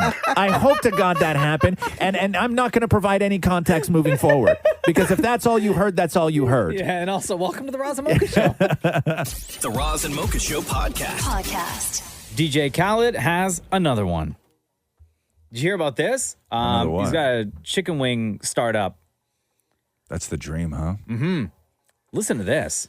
More than 150 kitchens in 5 countries on 3 continents and plans to offer boat-side jet ski delivery where available. Jet ski delivery. This is the most Khaled thing I've ever heard in my life. He partnered with one of those ghost kitchens, right? Which is delivery only. It's not a restaurant that you can go and sit down in. Called Reef Technology. And will offer service in the U.S., the U.K., Canada, France, and the UAE. So for North America... What's this place called? What was it called again? Did I not say the name of it? He does in the clip. Oh, well, here's the commercial. I just don't Did I not say? The world is always acting like you need to wait for a special occasion to treat yourself. What if we just live the good life every day? Bless up, this is DJ Khaled, and I got 2 words for you. Another wing. I'm about to launch something big. You know how we do. Another wing. The world's first concept to launch on 3 continents at the same time. Taking New York, LA, Dubai, London, every major city in the US and Canada. It's the future. Truffalo, spicy buffalo, Nashville hot, honey sriracha, teriyaki, lemon pepper. It's called incredible. Order another wing and another from your favorite delivery platform. So there you go. It's called Another Wing. It's a really wild business, just from a business point of view, because there's a wing shortage. Is there really? I didn't even know that. What's the big wing place in the States that everybody... Wingstop? No, is it Wingstop? That's the one. I believe Rick Ross owns Wingstop, right? Is it Wingstop? Owns that Wingstop. Wingstop had to introduce thighs. What? Yeah. Thigh Thigh stop? stop. Yeah, where they cut them. So they were like sort of smaller thighs cut in half, prepared, fried, everything else the same way as the wings were. But they basically did like thigh bites because there was a wing shortage. So they had to supplement their wing orders by introducing thighs. So in Canada right now... Yeah, tell me. Where? Another Wing through the Ghost Kitchen Reef Technology will be available only in Toronto and Vancouver. Okay. Right now. Okay? So you get bone-in and boneless chicken wings. That's not a thing. There's no such thing as a boneless chicken wing. It's called a chicken finger. There you go. And then if you couldn't hear exactly what Khaled was saying in that clip, the flavor options include... unbelievable buffalo. Is that what it's called? Yeah. Don't quit Nashville hot. Okay. You loyal lemon pepper. You loyal lemon pepper. Yeah. Honey, hot honey sriracha. It's actually on the menu. And they don't want you to win. Truffalo. What's truffalo? Truffle buffalo. But what's like? Is there truffle oil in it? I guess. I don't know. Who wants that? There's also suffering from success sesame teriyaki. Shut up. Yep. Mogul bourbon barbecue. And then he's got sides. You want to know some of the fiexins? The sides? Please. Winning waffle fries, jalapeno cheese fries, truffle parm fries, and I'm on one, onion rings. It sounds like he just came up with a bunch of wacky names and was like, well, hell, now we got to build a business. Yeah, totally. And then there's the dipping sauces. Oh, here we go. Okay? Yeah. Baby, you smart. Blue cheese. Okay. Holla at me, honey Dijon. Okay. I ain't regular ranch. Yeah. And major cheese.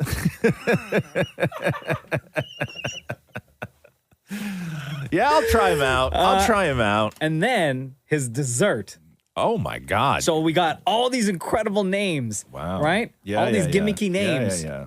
for DJ Khaled's flavors of wings for his Another Wing Ghost Kitchen delivery. Yeah. You get to the dessert. Chocolate chip cookies. Oh, really, huh? That's it. You can come up with like a name for it. That's it? Just no?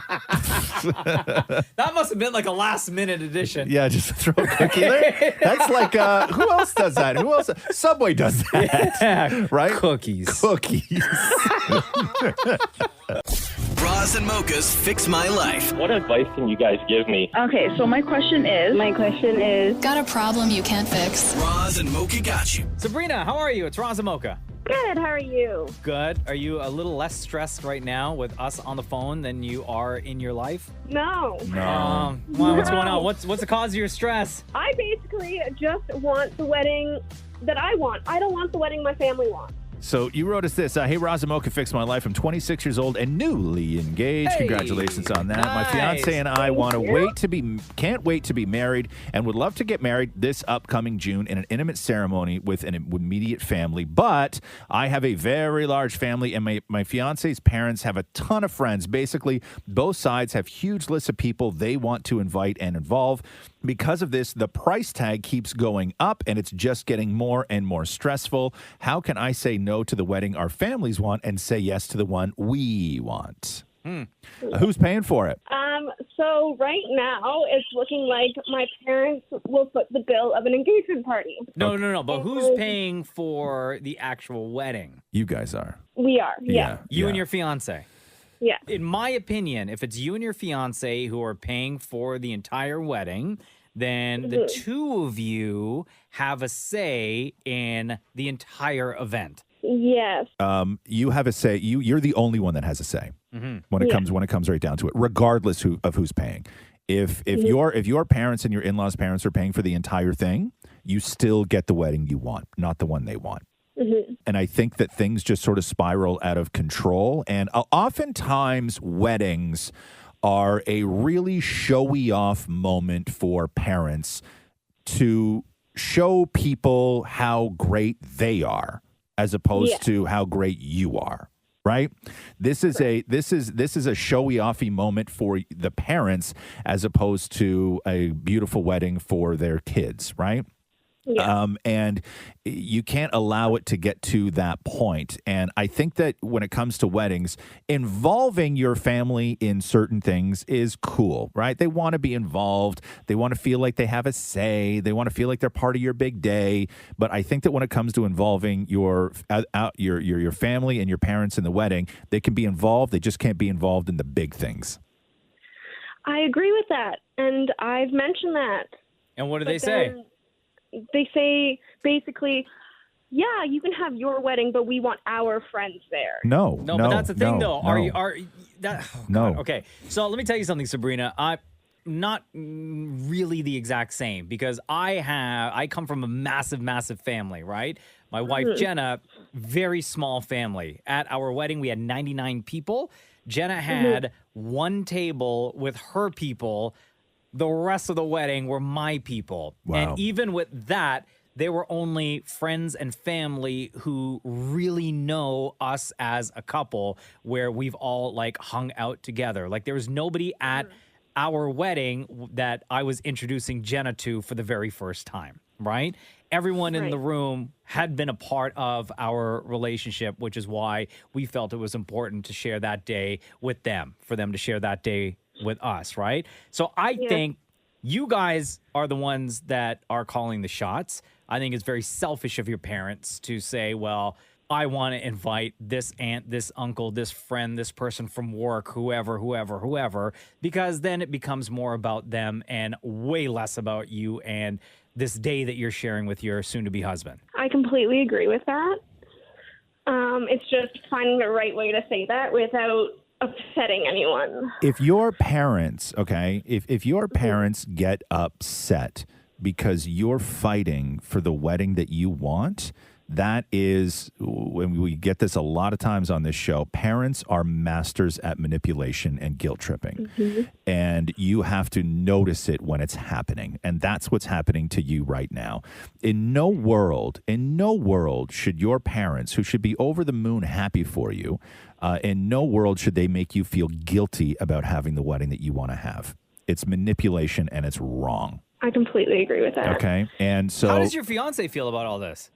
He's on my side for it. And I love my in-laws and he loves my parents, but it's just we don't want to step on anyone's toes. We don't want to hurt anyone's feelings. It's both of our first weddings. I mean, last ideally. Why don't you say? Why don't you say this? Why don't you say this? Because here is engagement parties are dumb. Mhm. So what they are. Engagement parties are dumb. You came to mine though. Did I? Yes. Yeah, I You and did. Catherine. Yeah, they're dumb. They're dumb. I know, but I love you. No, but I love you. Here, no, look. Okay. Let me just say this. Okay. Let me just say this. Not that your party was dumb, but let me just say this. Okay. You already said Okay. No. Why don't you pitch this? Because to me, this is what makes more sense. Okay. You guys have the small, beautiful wedding that you want to have. Tell your parents who are willing to pay for the engagement party, okay? Say, instead of the engagement party, we're going to have the wedding that we want to have. That is like foot down, lick it, stick it, stamp it, no questions asked. Don't want to hear any more about it. Instead of the engagement party, after we get back from the honeymoon, you throw us the reception that you wanted at our wedding. Oh, that's a smart That play. sounds like a good compromise. Yes. And then they can invite all the aunts and uncles and cousins and Exactly. friends from work and whoever, And right? you have no stress. Oh, I like that. Thank you. Yeah, All right. that's what I would say. I didn't mean to call your engagement party dumb. Too late. You But already they're said it. okay. But they are dumb, though. Yo, words hurt, man. Words hurt. All right, Sabrina, does that help? Yes, that is absolutely everything I needed to hear this morning, actually. Perfect. Certain things in this Thank you so conversation I much. didn't need to hear, but you know. Did I have fun though? Did I have fun? You look like you had fun. Yeah. Where was it? I don't even remember it. We took pictures and everything. No, we didn't. You're trolling me right now. Dog. You're trolling me right now. I'm gonna send you pictures later. No, I don't want to see that. I don't need to send a picture. Okay, like Of that's us smiling, having a good time. no. at my Of just engagement no. party? Of just things that I don't. There's things that I don't remember. Okay, and honestly, that's one of them. Right. I remember your wedding. I do. There's a part of me right now that still thinks you're trolling me about that. I went to an engagement party No, for you. you I really, did. really Huh? did. Yeah, you did. Interesting. You did. Interesting. Well, congratulations. Thank you.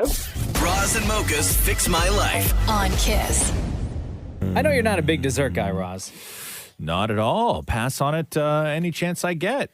I'm a big dessert guy. I know Dan Maury's a big dessert guy. Shem is tricky because Shem, there's certain things you like, but then there's a lot, like shockingly, that you don't. Yeah. You like chocolate? Love chocolate. Oh, okay. Hate Nutella, but Hate chocolate. Nutella. Two different things.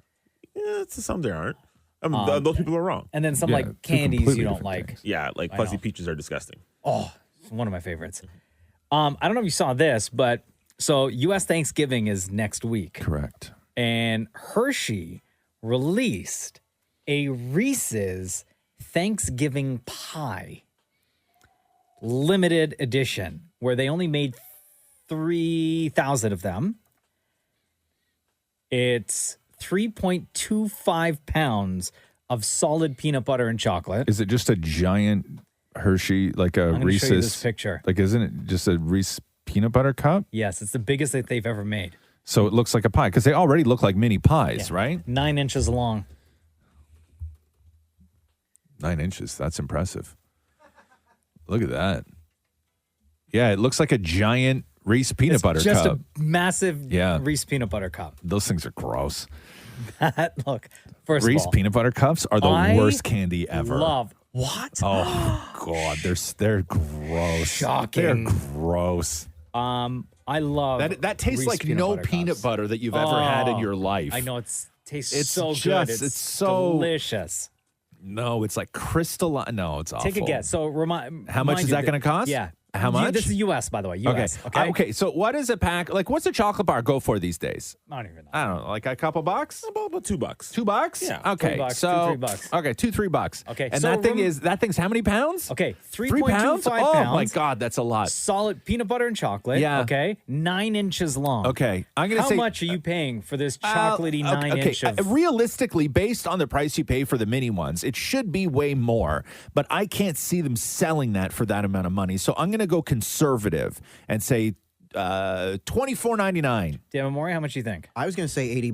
$80. Shem, do you want to Take a guess. This is definitely $65.99. $65.99. $44.99. The actual retail price is $44.99. Yes. Oh God, I love that. It's like we were on The Price is Right. And in just a few expensive, and in just a few hours of going on sale, sold out like immediately because they only made 3,000. I know, but what do you do with that? You cut it up, you eat it, and then what? That thing would be gone so fast. But you can't. Okay, so like those Reese peanut butter cups are this big for a reason, right? Because that's the serving you're supposed to have. Well, that's if the other you thing. cut a pie-sized wedge out of a 9-inch pie of the same thing that's about 1.5 to 2 inches thick, right? You're looking at 9 inches by 2 inches. Yes. Right? That is way more than what anybody should consume. Can you imagine the calorie count in that? Way more than what you should be consuming. I know, but you shouldn't think about that stuff. Oh, is that the trick, more? Don't think about Yeah, it. just don't think about it. Now, do you put whipped cream and stuff on that, or you just go solo? cream? No, sorry, no, never. just Okay. solo. Oh, look at me. Oh, yeah. Okay, I didn't know. I'm sorry. Who puts whipped cream? $45. $45. Hershey released their Reese Thanksgiving pie to the States. Yeah. 3.25 pounds. Peanut butter and chocolate. That's 9 a inches. heavy pie. Sold out. $45. That's a heavy pie. Is it one of the? Is it just the normal Reese's stuff inside? It looks Yeah. 'Cause they now identical. sell the They ones haven't where it's changed stuffed with the Reese's Nope, pieces. they haven't changed anything. Nothing. It's just a giant, massive Reese peanut butter cup. Oh, I'm so in. Yeah, same. Give him So more. He's in. invited to the table. Wow. Okay. He won't show. The Roz and Mocha Show Podcast. The Taylor Swift fans, aka Swifties, are just going in on anyone and everyone that has ever had a relationship with Taylor Swift. And Taylor's re-recording of all these albums is not making it easy for people that Taylor Swift has dated in the past. Because these songs get brought up again, the old relationships get brought up again, the stories behind those relationships get brought up again. So we all know Jake Gyllenhaal was the latest to get the brunt of everything from the Taylor Swift fans because of the song All Too Well, which They were tracking him all weekend. yeah, which Taylor performed the full 10-minute version on SNL. Yeah. So she hasn't even re-recorded her album Speak Now from 2010 yet, but people are already reaching out to John Mayer, who she dated. And there's a song on that album called Dear John, which is about him and their relationship. Sure. That people, Swifties, are reaching out to him already. Jesus. So one woman slid into John Mayer's DMs and said, and I quote, "F yourself, you ugly bee. Oh. I hope you choke on something." And then she said, "Answer me, you bee." Oh. John Mayer saw it and replied to her. Did, huh? Good Yeah. for him. He said, "I've been getting so many messages like these the past couple of days. I'm not upset. I just tend to have a curious mind and feel compelled to ask, do you really hope that I die?" Yeah.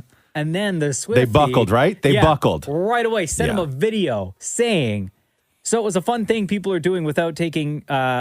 she said, it was a dare. I'm so sorry. I did not expect you to see it. A dare? Yeah, that's what she said. And then we can't get to that particular post because her videos are now private. Right. Of course they are. And then John replied to that and said, so it's a fun thing people are doing without taking into account that I might see it and be affected by it? And then this Swiftie replied back and said, people are going to be 1,000 times meaner when the album is re-released. So take care of yourself. See, and this is my problem with this, is that Taylor Swift will do a ton of press for it. She's going to do all sorts of TV appearances, everything else, right? Taylor Swift and the other massive stars that have these ludicrous stands will never say anything to them. They will never address those people that write people horrific things like "die, I hope you choke." Right. They will never address it. Taylor Swift won't address it. Beyonce will never address those fans. Ariana Grande, John Mulaney. Anybody else who's got those rabid sort of fans I wonder if that's like direction from like their organization. No, People those working are their organization. No, those are their they don't want to draw attention to it. They live in a world where their fans don't wish death on people, right? Their fans are their everything. You're the reason I'm here. All this stuff, right? Yeah. But the stan culture and we've said this a million times on this show, stan culture is the worst thing that happened to culture in my lifetime. It is it's wild. It is wild. Because sorry, not the fans. The stars don't speak up. Artists don't do anything about it. They see it. You don't think Taylor Swift saw that story? Oh, yeah, absolutely. Of She knows that this course happened. she did. Yeah. Of course she did. Will she say anything? I mean, I hope she does. At I'll some be point? surprised. And if I'm wrong, I'll say I'm she wrong. hasn't said anything in the She past, hasn't so why said would she anything do in it the now, past. right? Exactly. So right now, the Swifties going in, finding all the people that Taylor Swift has dated before and targeting. However, Dionne Warwick, I believe, did offer to pay the postage to Jake Gyllenhaal to return Taylor's scarf. Oh, did she? Yeah. The Roz and Mocha Show podcast. Adele Day is tomorrow. Oh, is that what it is? Yeah, man. Hey, did she release a new song? She What did I did. hear last night? I think just at home. Oh, is that where she was? Yeah. Oh, because I didn't listen to it. I was just looking at the chatter.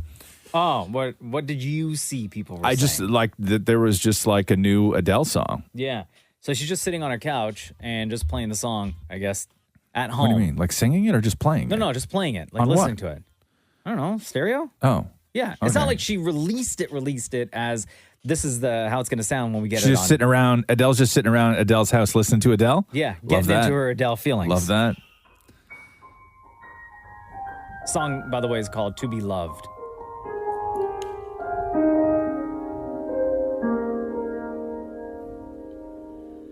I built a house for a love to grow. I was so young, it was hard to know. I'm as lost now as I was back then. Damn. Always make a mess of everything. It's a bad time. So what's Adele doing that while I this is playing? She's like staring at the camera, or she's singing No, along. I think she's just like mouthing the words, like singing along. Yeah. Hey, did you see that video of Oprah at the Adele show the other night? Mm-mm. Where Oprah was trying to sing along to Hello, but she didn't know the words, and the camera was like right on her, and Oh, Oprah's like no. singing the wrong words. Yeah, it's you awesome. know, you can't do that, Oprah. You can't do that. If you're a regular civilian, sure. This is pretty. Yeah. Yo, I'm telling you, man, people are going to be all up in their feelings. Like, I know tomorrow's Adele Day, the new album 30 drops. But I'm going to tell you right now, like all around the world, it's going to be the saddest day. People are going to be really in tune with what's on the inside. And looking back at relationships, maybe even looking at the relationship that they're in right now, all thanks to the words provided by Adele. Well, listen to this right here. To be loved and loved at the highest count. Yo, she's got such a good voice, man. Like, I could listen to this, and then you could literally take me to the funnest place on earth, and I would still be miserable. I just I assumed could that be anyway, without Adele I music. could be at Dave and Buster's, and if this came on, I would start crying. I'd like to see that. Would you like to go to Dave & Buster's No, with me tomorrow? I don't. I really don't. No. Nor do I want to be seen crying in a Dave and Buster's. Trying to get so many tickets on skee ball. It's not a good look. He didn't get enough tickets. Shush. Why's your friend crying, sir? She just straight up played the whole thing, huh? Yeah, big time. It's like over 6 minutes long. I'm so afraid, but I'm open. By the way, this is new music from Adele. It's called To Be Loved, that she dropped on social media yesterday in anticipation of the album 30 coming out tomorrow. Trying to learn to lean into it. Anyway. Wow. You feel like crying yet? Funny how Wow, I mean, like, I'm looking forward to the album, but I'm really not also. You know what I mean? It's going to ruin your weekend. Well, no, I'm not going to listen to it on the weekend. Oh. No. This is a Friday only. No, this is a Monday only. Think I'm ruining a Friday?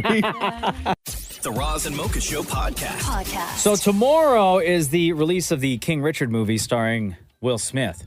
He plays the father of Serena and Venus Williams. Shows the early life, the early relationship of them getting into tennis. Mm-hmm. Let me read this to you. is another reason why people love Will Smith. Allegedly, Will Smith wrote personal checks to a bunch of his co-stars after Warner Brothers decided to move the movie from theatrical only release to also include streaming services. Where does it drop on streaming? HBO Max. I gotcha. Hollywood Reporter writes this. Will Smith got a $40 million payday for his role. And then also gave co-stars bonuses on top of what they were making already for the movie. A source described the payments as a nice bonus given by Smith on top of what they already received from the studio as compensation for the pivot to have the release in theaters and on HBO Max. Co-stars include the actresses that played Venus and Serena Williams, John Bernthal, who we're going to hear from in a second, Scandal's Tony Goldwyn as well. Smith told the entire cast that he was, quote, going to make this right. Another actress on the movie, Layla Crawford, said this, quote, he gave us all Polaroid cameras and different treats all the time. He's such a generous and sweet person. He also gave us all iPhone 12 Pro Max phones as gifts. And he gave them all out gift wrap. So she said, we ripped them all open and everyone started crying. I literally cried my eyes out. It was the best gift ever. Wow. Jeez. I guess when you make it $40 million. This movie's incredible, by the way. Yeah? You're not just saying that because you always No, say that? I I'm don't not- even believe you when you say a movie's good anymore. No, but here's how I gauge this. Like, I Yeah. went to see the screening. It was in the middle of the afternoon. I was exhausted. Yeah. I stayed awake the whole time. Yeah. But it's David good, Morey though. talked It's to John Bernthal, who you remember him from The Walking Dead. He's the Punisher in the latest version Oh, that of The guy. Punisher. Yeah, he played, yeah, if you yeah. watch the Many Saints of Newark, he played Johnny Soprano. Gotcha. In the movie. So David Morey Is he talked nice to him. in the movie? Or is he In this bad in the movie? Yeah. He's the coach. He's amazing. Really, huh? Because this guy gives me vibes. You know what I'm saying? So that story that I told you all about Will Smith and his Yeah. generosity, this Yeah. gets brought up in the interview here. John, Listen to this. dude, it is an honor to meet you. How are you, man? Thank you. I really appreciate you having me. I got to say, this movie, I have not been this moved in such a long time. Your performance, Will's performance, this movie was unbelievable. Congratulations. Thank you, man. I'm really proud and grateful to be a part of it. Now, you were fantastic in this movie, but can we not all agree Will Smith in this movie? I would argue that this might be one of his best performances ever. Yeah, look, it's staggering what he did, and an honor to have been on set with him. His commitment was unrivaled. Look, I honestly, there's the thing about Will and what he did here is, we see this sort of beautiful, unbelievably committed and nuanced performance with so much heart and electricity, and there's no denying that. But I think the thing that the audience aren't going to see is how generous he is and how supportive he is of everyone else. And I think the reason why this movie is sort of so fully realized and honest is because he really sort of created an environment with his spirit of generosity, where he sort of welcomed, he created an environment where everybody could be their best and everybody could try things and everybody could be themselves. And this environment where it was playful and gleeful and joyous. And it's a real testament to the kind of artist he is. Everyone's got love for Will Smith. The new movie is called King Richard. It is out tomorrow, starring Will Smith and the man you just heard from, John Bernthal. The Roz and Mocha Show podcast. Hello. Mocha, how are you? Good. How are you? Good, man. I was wondering, when Roz said, let's do the news, his voice is changing a little bit. It's getting really high at the end. It's like his pants are on too tight. Wow. Bro, are you at work right now? You got the guys in the background laughing. Yeah. Oh, yeah. Oh, is it? Do you guys all talk about this kind of stuff? I call you guys quite a bit. That I have a joke with my customers. They always listen to you guys, and they go, "What do you always call them?" I go, "Well, it's like you guys make me laugh in the morning, and I want to be part of that laughter, right?" So I always throw some stupid comments in there. So that's it. Customers, where do you work? Or what business do you own? I have a hair salon down in the beach area. Oh, nice. All right. Yeah. And no if my pants are not too tight. Okay, let's do this. Mocha, Yeah. are you ready? Yeah. Let's do the news. Oh man, you got to ask. Like you didn't even ask permission to do that. There was no consent. But I've done it before. You guys have actually let me do it. Yeah, that was flawless. I liked it. It was not. I gotta go. I got a customer. Oh, you have to go. Oh, sorry for taking up so much of your time. Apologies, man. Yeah. Okay. Yeah. Okay. Bye. Yeah. The Roz and Mocha Show podcast. News break. Shaq claims that he turned down the role that Michael Clark Duncan eventually went on to play in Green Mile. Listen to this. Oh, yeah? Yeah. Green Mile. That was my role in Green Mile. I turned it down. I wanted to play the down south African American guy during slavery. You know what I mean? I didn't want to play that role. But the guy who played it did a wonderful job. He's no longer with us. He passed away. Michael Clark Duncan did an excellent job. So I think I made the right decision because he did way better than I could have done. But I got offered that role. Two things. Yeah. Number one, whenever Shaq speaks, he always sounds like he's about to fall asleep. I think Shaq is always about to fall asleep. Right. I think you're correct about that. Number two, Yeah. confession. Yeah. Never seen the Green Mile. Never seen Green Mile. Well, let me clarify a few things. Green Mile does not take place during slavery. Okay. Green Mile takes place in, I think, like the 30s or something like that. Okay. Right? Like Depression era. And Michael Clark Duncan, I know Shaq was like, he did a wonderful job. Michael Clark Duncan was nominated for an Academy Award for that role. Mhm. Like, Michael Clark Duncan didn't just do a fantastic job. Like, Michael Clark Duncan crushed that. And Tom Hanks is in that movie. Tom Hanks is in that movie. Okay. Yeah. Like, I don't. And, I love and- Tom Hanks. I don't know how I never watched that movie. Absolutely, but and I know sometimes actors get offered things where they're like, you know what, it seems a little too on the nose, or do I really want to go down that road? And maybe his people said they want you to play like an uneducated, giant black inmate during slavery, and Shaq was like, oh God, I don't want to do that. There's already enough of that. But I think that he got bum information. His people should have led with, do you want to co-star with Tom Hanks? And it's ironic with that movie. Yes, Tom Hanks is the big name, but Michael Clark Duncan Is the legend. was Yeah. the star of that movie. Yeah. No, you're right. You're right. That was Michael Clark Duncan's movie. It's possible that Shaq didn't think that he could do any better than the movie that he did 3 years prior. Which was? Kazam. No, Shazam. Was it No, Shazam? no, Kazam. Oh, Kazam. Kazam. Oh, yeah. Oh, man. I Yeah. remember I took my sisters to the theater to watch that movie. Well, that's like abuse. No, they wanted to see it. Right. And I was like, all right, yeah. Wow. Yo, we'll go see Shaq as a genie. The Roz and Mocha Show Podcast. Paris Hilton is a married woman. There you go. Walked down the aisle in an Oscar de la Renta wedding gown, tied the knot to her entrepreneur, now husband, Carter Reum. Star-studded When was wedding. this, yesterday? Yeah, at her On a Wednesday? I know, at her late grandfather's Bel Air estate. Well, because COVID, right? It's hard for people to book venues. Oh, sorry, Paris, we're fully booked. Yeah, it was at her grandfather's. But my name is on the building of this hotel and banquet hall. It was at her grandfather's house.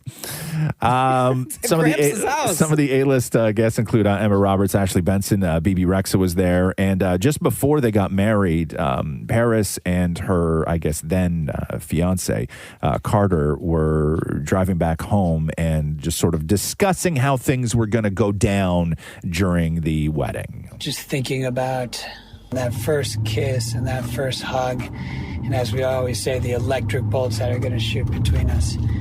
I'm going to think about all those memories going back to the first time you kissed me at Thanksgiving. I just love you so, so, so much. I love you so much. Speaking of the kiss, we really need to practice that right now when we get home, because I'm going to have lip gloss on and I just don't want it getting everywhere, and then you're going to have lip gloss on and then it's going to ruin my makeup.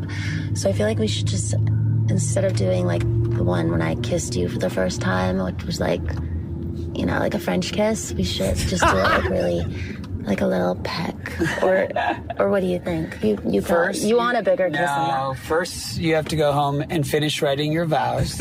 Oh, no. Then we will practice the kiss. I am happy to practice the kiss with you all night, but I definitely need a good, deep French kiss for our first kiss. I like this guy. Yeah, right? so do I really do.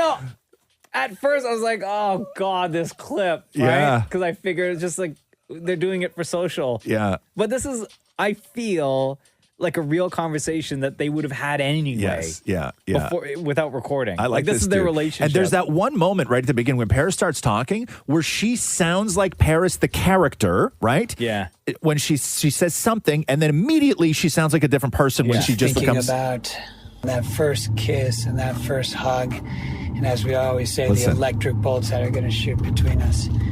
I'm going to think about all those memories going back to the first time you kissed me at Thanksgiving. I just love you so, so, so much. I love you so much. Speaking of the kiss, we really need Yeah, to and then she practice that right switches. now when we Yeah. get home because I'm gonna have lip gloss on. Yeah, So right? weird. Yeah. Anyway, congratulations. The Roz and Mocha Show podcast. The new movie, King Richard, starring Will Smith. This is a story of Richard Williams, father of Serena and Venus Williams. Damn it, Maury. What's that? I saw it. How was it? It was one of the best movies I've ever seen. I actually mean that this time. It means nothing now, though. That's I the know, problem. That's why I added the little parentheses at the end. I know, but that's the problem is that those words mean nothing anymore coming from you because every movie you see, you say to, What if I to word the it differently? star is the best movie you've ever seen. What if I word it What differently? makes it so great, though? Let's be real here. True story, Yeah. tons of emotion, Yeah. and like What did you learn? family. No. Oh, Jesus. So nothing. Okay. Like the importance of family and the importance of a father that cares. Okay. No disrespect for your dad, Yeah, Frank. I know. I finally Wow. learned the importance of a father who cares. Damn. Wow. What time should Dad better not be listening right I now, man. know. That's going to ruin his weekend. Yo. Right? Your dad did a lot. Single dad since you were, what, 2, 3 No, years but I old? meant like not like him. I just in general. You said, I finally learned the importance of a dad who cares. Yeah. Quote unquote.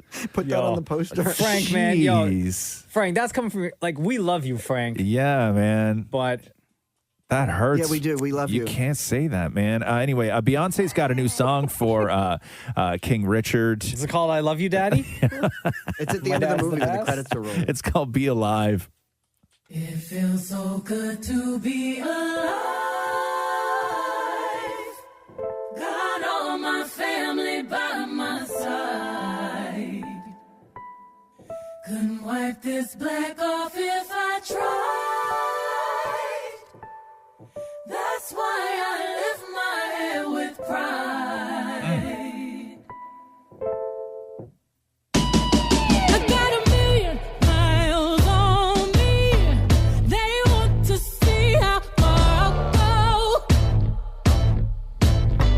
The path was never made with we worked and built this on our own. That's good. You know what's crazy? This beat that she's using, I think it's a David Bowie sample. Maybe, or Queen. But back in 2001, Beyonce's husband, Jay-Z, used the same production, the same beat, in a diss record that he made against Nas. Really? Called The Takeover. Yeah. What's the original track? What is it, Sham? You know what it is? Look it up. Is it David Bowie? Because there's parts of it that sound like, there's one part that sounds like a Prince song, too. Was it Either? Was the name of it? By? Is it diss song by? Oh no, that's the other way around. Takeover is the one for that Jay-Z did about Nas. Yeah. What's the sample, though? That's what he's asking.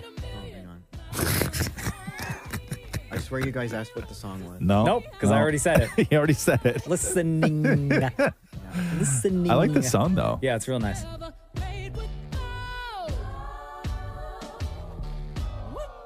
Fame. It samples Fame from David Bowie. Yeah. There you go. Fame. David Bowie. Anyway, so that's good. I like it. That's good. So that's a new Will Smith movie. Mm-hmm. And it's, what is it day today? Not Disney something or other today? Oh, Disney Plus Day. Disney Plus Day. So Yeah. a lot of new stuff. The new Home Alone movie dropped, and New episodes of The World According to Jeff Goldblum. And then the Olaf shorts are there. And then over on Netflix, Red Notice with The Rock. And then on Apple TV Plus, it is the premiere of The Shrink Next Door. Oh my God, I Will can't Ferrell wait. and I'm Paul so excited Rudd. for that. The Roz and Mocha Show podcast. The 9-year-old boy who suffered massive injuries at that Travis Scott show passed away yesterday in a Houston hospital. Ezra Blount was in a medically induced coma shortly after receiving the injury to his heart, lungs, and brain after being trampled at the Travis Scott show. I believe it was the mayor that had said, our city tonight prays for him, his mom, his dad, his grandparents, and other family members and classmates at this time. They will need all of our support in the months and years to come. So sad. I've noticed on both Drake and Travis Scott, both of their IG, obviously for Travis Scott, but more so Drake as well. It's more noticeable that neither of them have posted anything on IG, like in feed or stories. And usually Drake is like every couple of days. So especially on stories, we'll post stuff, right? There's 108 lawsuits, I think, is the total so far. With definitely more to come. Drake is named in a bunch of them, over 100 of them. But what they do is they gather everybody, right? So you name everybody involved in a lawsuit, and then during the process, you sort of dismiss those who would not be culpable. So Drake will be involved. Whether Drake's involved in them moving forward in any sort of courtroom or settlement, I don't know how involved he will be. They would have to show that Drake knew what was going on in the crowd before he came out. Right. Right, which I don't know. And then Travis Scott's team, I saw something over the weekend, man, where they are like grasping. There was somebody over the weekend when they were asked why Travis Scott didn't stop the show. And they're now going with the fact that they're saying that Travis Scott doesn't have the authority to stop the show. Oh, please. Yeah. No. Yeah. That it's only the promoters or the stage production company has the authority to stop the show. And they were saying that the artist doesn't have the authority to stop the show. You have full control, bro. Yeah. So SZA, who was on stage at Astroworld before Travis Scott and Drake took the stage, was in Salt Lake City over the weekend, and a fan passed out at SZA's show. Oh no! Yeah, and so this is what SZA had said to the crowd. It's kind of hard to hear, but SZA makes reference to how people pass out, but now people are dying at shows. Listen to this. Some might think, hey, people pass out all the time, blah, blah, blah. But people don't die at concerts all the time. And that's something that, none of us should ever, we'll never forget that. And that's something that some things end up shifting and shaping and changing the way you do forever. And that's a good thing. So I'm glad that we will now be more human with each other. Thank you for being patient. So that was when she stopped the show because a fan had passed out, and then they got medical attention and everything else. I think everything was okay. But what SZA was saying is that, people pass out at shows all the time, but people don't die at shows all the time. And so this is now what we have to do. I don't know, man. It's not looking good for So sad, Travis man. Scott. The Roz and Mocha Show podcast. That big Adele special went down last night, 2 hours. Big interview with Oprah and that concert at the Griffith Observatory, which was beautiful. It was like an invite only. All the stars were there, and I guess they got a +1. It was awesome. But one part of the interview that is making headlines is, of course, this is the first time Adele has performed in 6 years. Wow. But also, since the last time Adele hit the stage, she looks very different. She lost almost 100 pounds, according to the interview with Oprah. And so much has been made about her weight loss. And there was also an incredible negative response to Adele's weight loss, both from people who made too big of a deal of it, and then other people who were accusing Adele of bending to society's whatever and not celebrating her previous size and all of this stuff. There was a lot of negativity that went along with it. This is Adele talking to Oprah about her weight loss. Lots of people are talking about your weight and all in your business about it. And I want to know, what has the experience of losing this been like for you, and also people's reaction to it? I'm not shocked or even fazed by it because my body has been objectified my entire career. I'm either too big, I'm either too small, like, you know, I'm either hot or I'm either not, like whatever. I never looked up to anyone because of their body. You know, I never admired anyone because they had the same hair color as me or the same style as me or, you know, whatever. So Or were the same weight as you? Never. Never, ever, ever. And when you were heavier, you were fine. I was body positive then and I'm body positive now. But it's not my job to validate how people feel about their bodies. Ooh. And I feel bad that, you know, it's made anyone feel horrible about themselves. But that's not my job. And I can't, I'm trying to sort my own life out.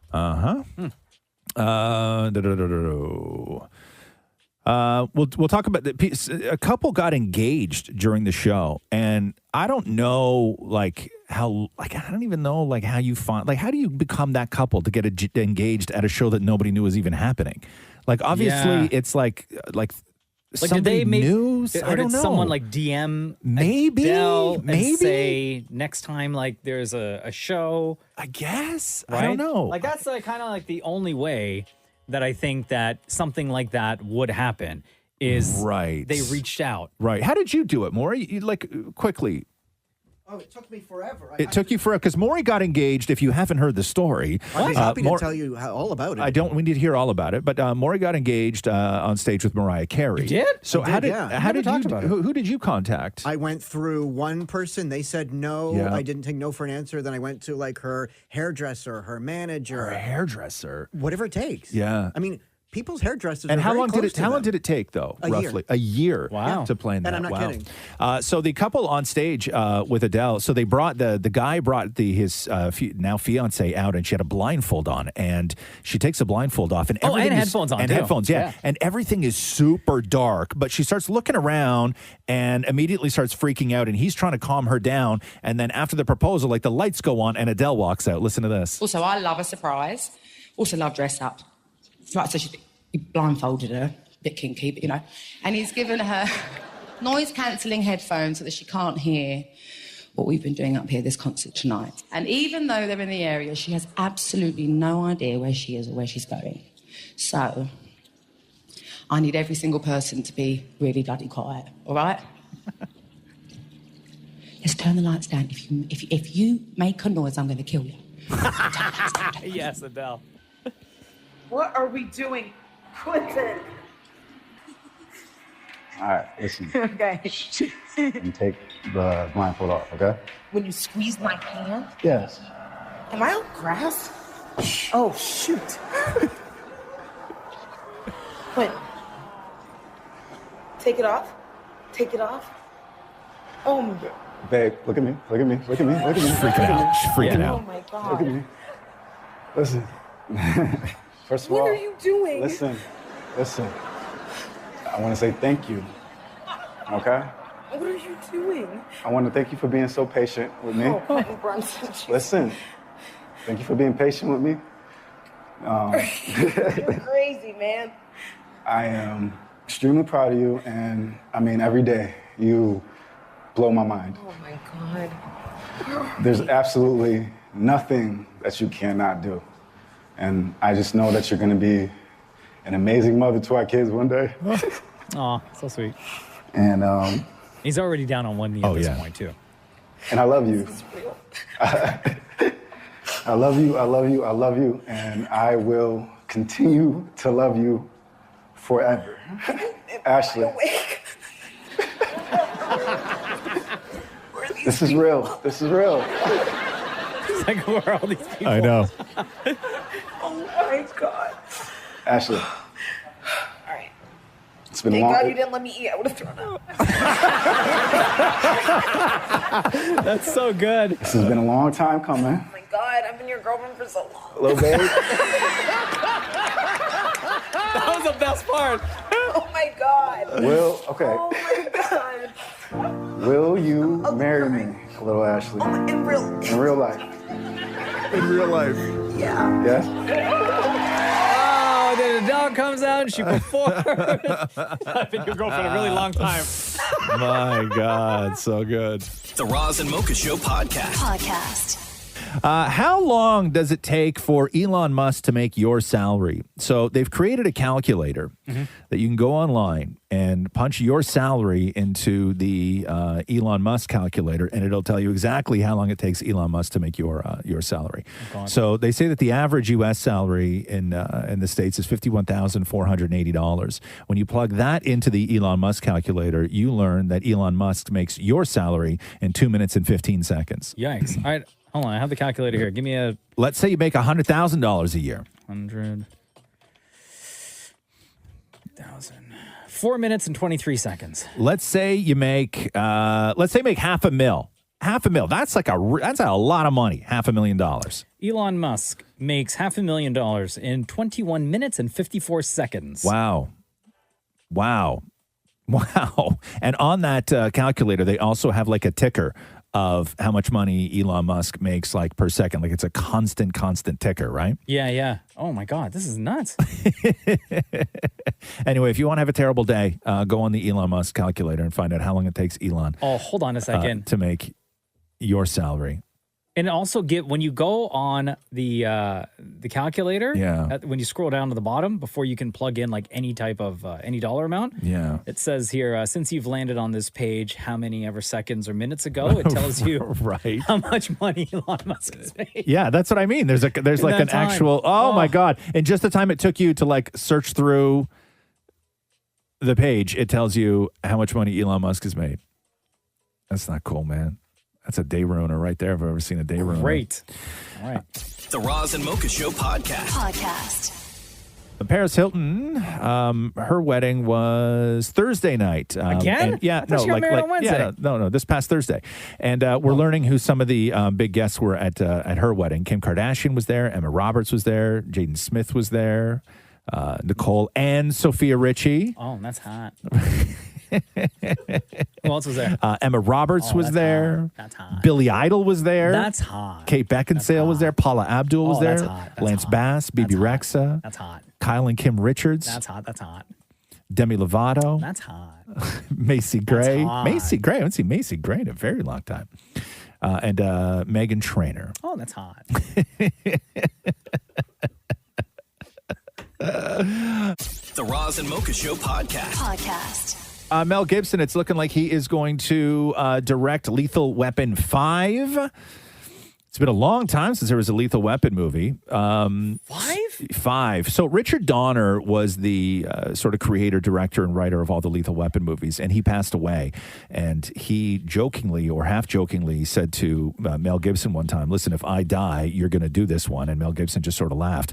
But then he did pass away, so Mel Gibson was doing an interview over the weekend and said that he is going to be finishing off the movie and finishing off the script and directing it. No word yet on whether Danny Glover is going to come back as didn't he retire? Roger Murtaugh. You know, I know all about the movies. Yeah. I've never seen a single one. You've never seen a Lethal Weapon movie? No, I know that Danny Glover, I think like was it in all of them? He was like a day away from retirement? Yeah, he was always like about to retire. Yeah. I'm too old for this. Yeah. Ish, and then like right? bust up some like crime syndicate. Yeah. Classic. Yeah, they are classics. And the problem is, listen, I don't know if Danny Glover is going to work with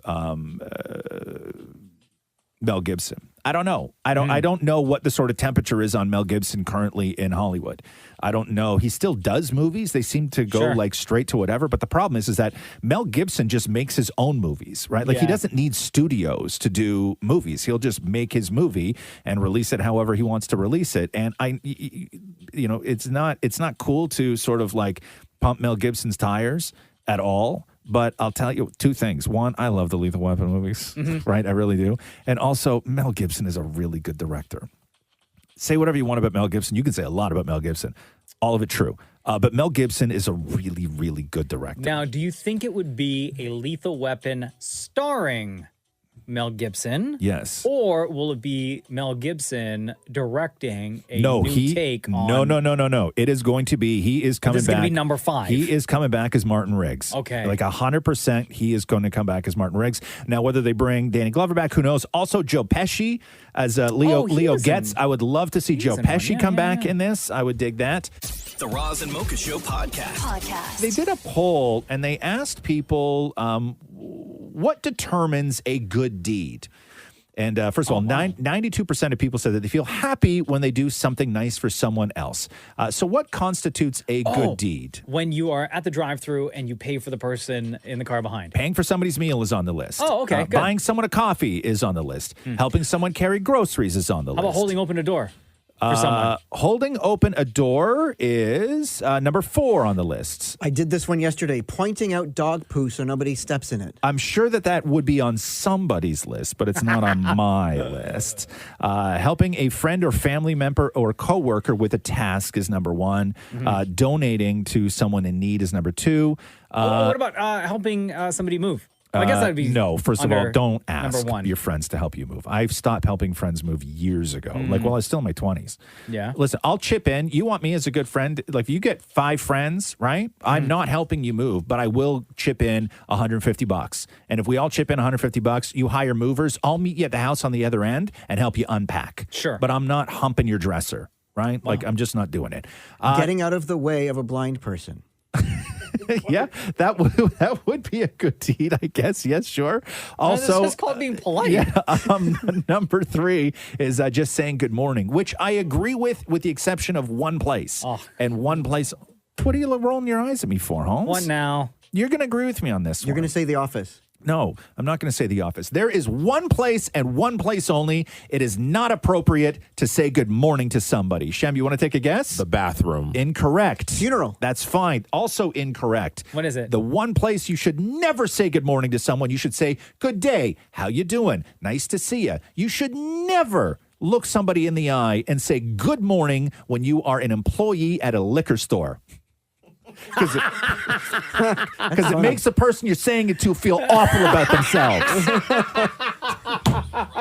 The Roz and Mocha Show podcast. The Change.org petition to keep James Corden away from Wicked is still racking up signatures. It is actually one of the most signed petitions on Change.org. With 90,000 signatures. No. So this started after they announced that Ariana Grande and Cynthia Erivo are going to be the 2 stars of Wicked. And immediately up on Change.org, not even knowing if James Corden is attached to Wicked, but immediately up on Change.org went a Keep James Corden Away from Wicked. It now has 90,000 signatures. This, of course, because James Corden showed up in Into the Woods, Cats, The Prom, Cinderella. So he's always attached to musicals, right? Do you think they'll lean on this now and cast him anyway?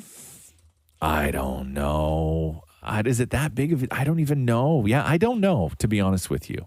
I don't know, but people really want James Corden away from What happens with Change.org when it gets to a certain amount? Like when you have like this 90,000? Nothing. Do they take it? Like you got to take it to the White House or something? No. Those you can get a response from the White House if a petition on the government website gets 100,000 So signatures. Joe Biden or whatever. doesn't need to No, Joe Biden does not need to comment on whether James Corden's performance in Cats makes him worthy of Wicked. During his briefing today? Although I'm sure he would love to. Yeah. He seems like the kind of guy. I'm sure he's got tons of opinions about that. The Roz and Mocha Show podcast. Last night on The Tonight Show, Dan Aykroyd and Bill Murray, they're talking about reprising their roles in the new Ghostbusters movie. This is Dan and Bill. I know people have been trying to get you guys together to reunite for a long time. Why now? Jason Reitman wrote a great script, so full of heart, and going right back to the first 2 movies, and its DNA and its heart and soul. And we just read it and thought, this is the right time, and this is the right way to do it. Jason is the son of the original director, Ivan Reitman, and Jason's made some great movies on his own, and he had his own take on, because he grew up as a child of the Ghostbusters, sort of, in a way. He had something he thought would work as a good story, and we all agreed that he got it. So are they just like dismissing the all-female version of Ghostbusters? Yes, it's not part of anyone's universe. Which That's so sad. bothers me a lot. Yeah, right? that movie. I just watched it again the other day. It's so funny. So good. I love it. Like that's my Ghostbusters, and I know I get a lot of hate for that, but that's my If we say in our house, "Hey, do you want to watch Ghostbusters?" Right? Yeah. That's the one we put on. Sure. It's not the original. Yeah, that's the Ghostbusters we put on. And it does make me sad that they've kind of discounted that from the Ghostbusters universe. Well, how many original Ghostbusters were there? 2.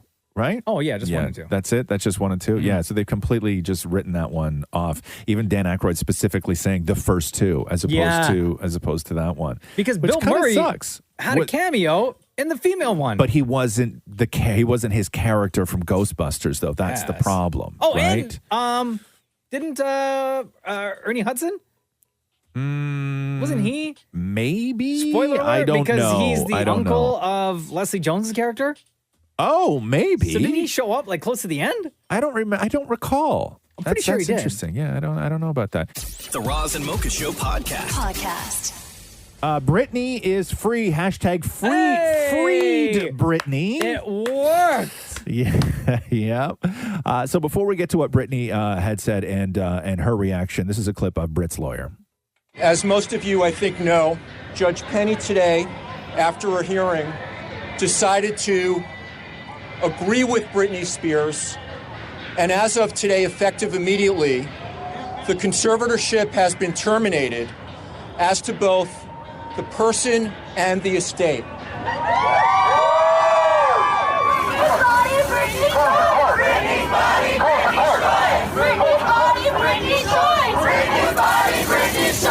Today's the day. Today's the day Britney's free.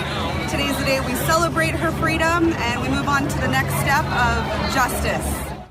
And now, of course, the people around Britney, you hope, are going to be there for her with good intentions, and the fiance and the everything else to continue to give Brit the support that she needs, because that's the part of this that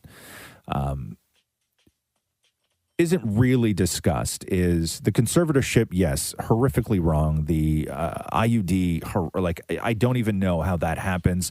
The scumbag father, all that stuff. But if this started from a place where Brit actually needed help, and then people took advantage of that to sort of control her and everything and make money off of that, that's a huge problem. But if Brit is still somebody who needs constant help, which we don't know, you just hope that she has the people around her that'll do that. Brit posted a video of fans outside the courtroom on Friday and then wrote, "Good God, I love my fans so much, it's crazy. I think I'm going to cry the rest of the day. Best day ever, praise the Lord. Can I get an amen?" Amen. And then she went on Twitter and tweeted, "I have no words because of you guys and your constant resilience in freeing me from my conservatorship. My life is now in that direction. I cried last night for 2 hours because my fans are the best and I know it. It had been 13 years that Britney was in that conservatorship." That's crazy. Yeah. The Roz and Mocha Show podcast. So people, the Dancing with the Stars fans, not happy last night at all. Why? Well, people can't understand why Cody Rigsby keeps getting voted forward, and you are just seeing a ton of people referring to Peloton as a cult, where they're like, the cult of Peloton is the only reason why Cody Rigsby keeps getting voted forward. I'm happy to be a part of that cult. You are. Cody Rigsby is my guy. They are not happy at all. Keep going, boo. So your finals: Jojo Siwa, Amanda Klutz, Cody Rigsby, and Imam Shumpert, who blew the doors off the place last night. But I called it from the beginning that I think Jojo Siwa is going to win. So we'll see if I can go 2 for 2. Not if Cody Wouldn't Rigsby that has be anything great? to say. I know, but people look at Not if the Peloton cult has bro. anything If to you say. Google, if you just search Peloton cult right now, you are going to see a lot of people very upset. Listen, well, whatever. At the results. Get from on that Dancing with the leaderboard. Stars Stop last night. slacking. Very upset. Because Melora Hardin went home and Jan from The Office. Yeah, derp. But a lot of people very much not happy that Cody Rigsby keeps advancing. Yeah, look at all these tweets. I'm telling you, man. Yeah. Not Like I happy. said, are Peloton users in a cult? What is going on? Yeah, they don't understand it. You know at what? all. Yes, we are. Go Yes, Cody you are. Rigsby. The Roz and Mocha Show podcast. George Clooney was on Mark Maron's WTF podcast talking about the Alec Baldwin shooting on the set of Rust. And listen to the way Clooney breaks this down and who he puts the blame on. And it's interesting because before we play this clip, want to remind you that it was actually Alec Baldwin who was the executive producer on that movie Rust. It's just Clooney doesn't name him. Listen. I've been on sets for 40 years, and the person that hands you the gun, the person that is responsible for the gun is either the prop person or the armor, period. Every single time I'm handed a gun on a set, every time they hand me a gun, I look at it, I open it, I show it to the person I'm pointing it to. We show it to the crew. Every single take, you hand it back to the armor when you're done. You do it again. And why, for the life of me, this low budget film with producers who haven't produced anything wouldn't have hired for the armor someone with experience with that many guns. And maybe they weren't even using that gun to do target practice, but they had live ammo with dummies in her pack. And that is insane. It's insane. It's infuriating. Wow. Yeah. So he says the producers without saying Alec Baldwin. Baldwin's, he's one of the producers, but he is like, you know, part of the collective. He's close to the top, if not at the top, and this is on him.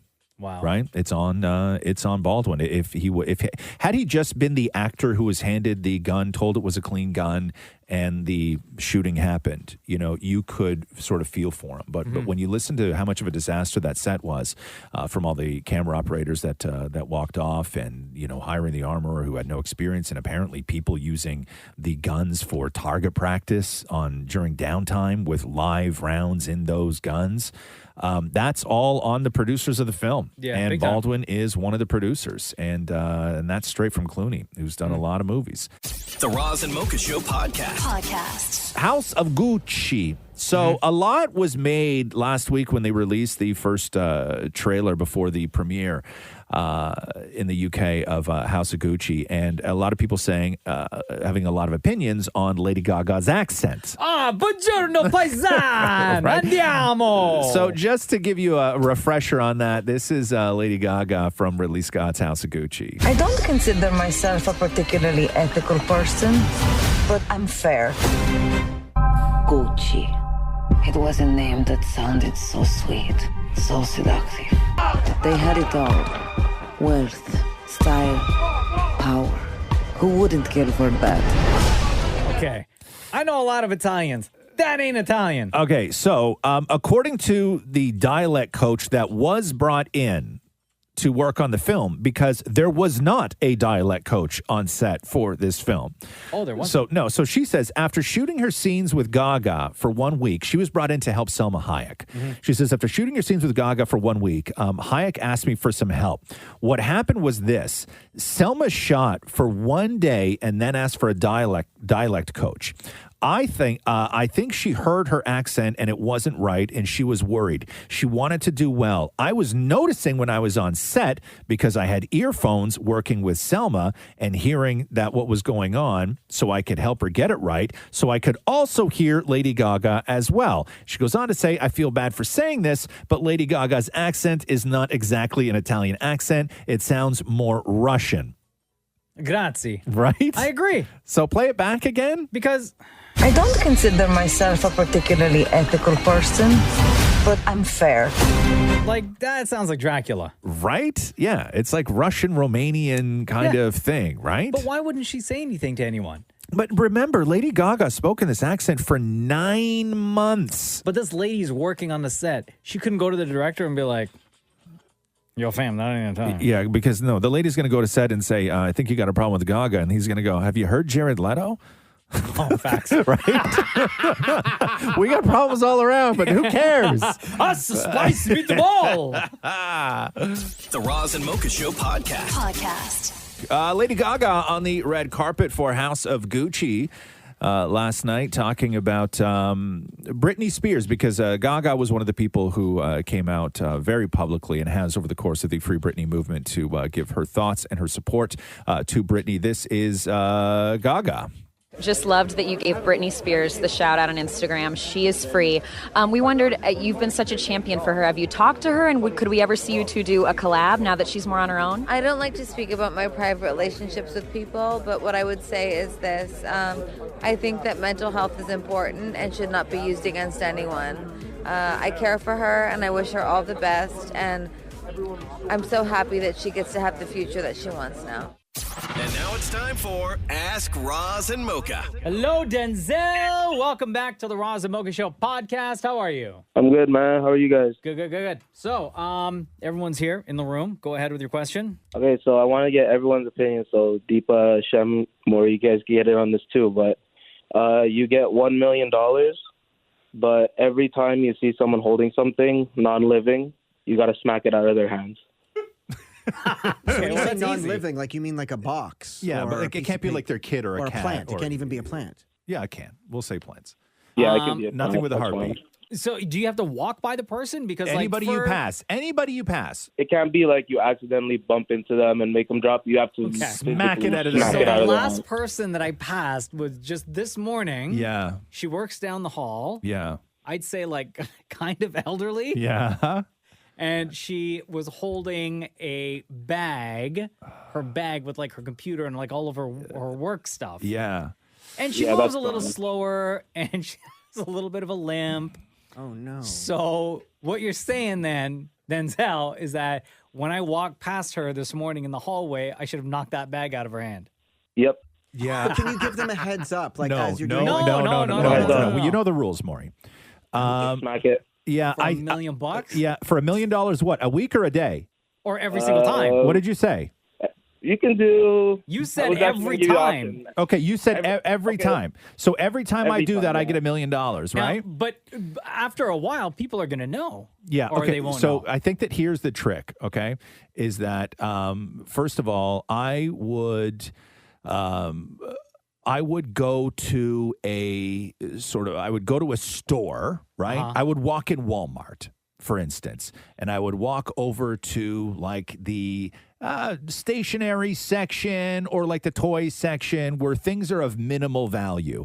And I would spend a couple of days going to different Walmarts, smacking cheap items out of people's hands to bank like 15, 20 mil. Okay. Then I would commit to living a life where I no longer would go to public places, because I'll tell you where this goes really, really wrong is the first time, Mocha, let's say, okay, you walk into a Raptors game or you walk into a concert.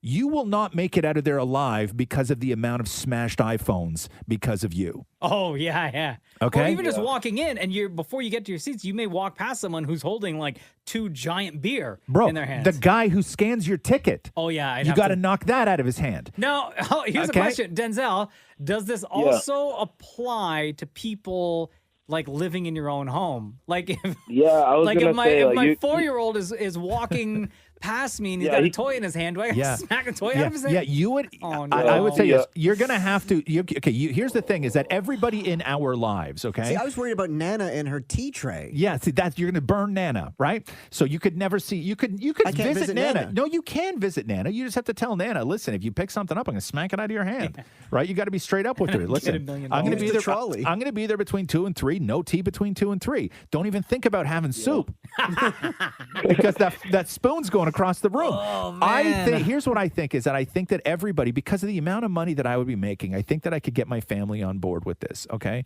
which is they would all I would fashion them, or because I'm so rich, I would have somebody make a custom sort of harness with a basket on the front of it. Yeah. Okay.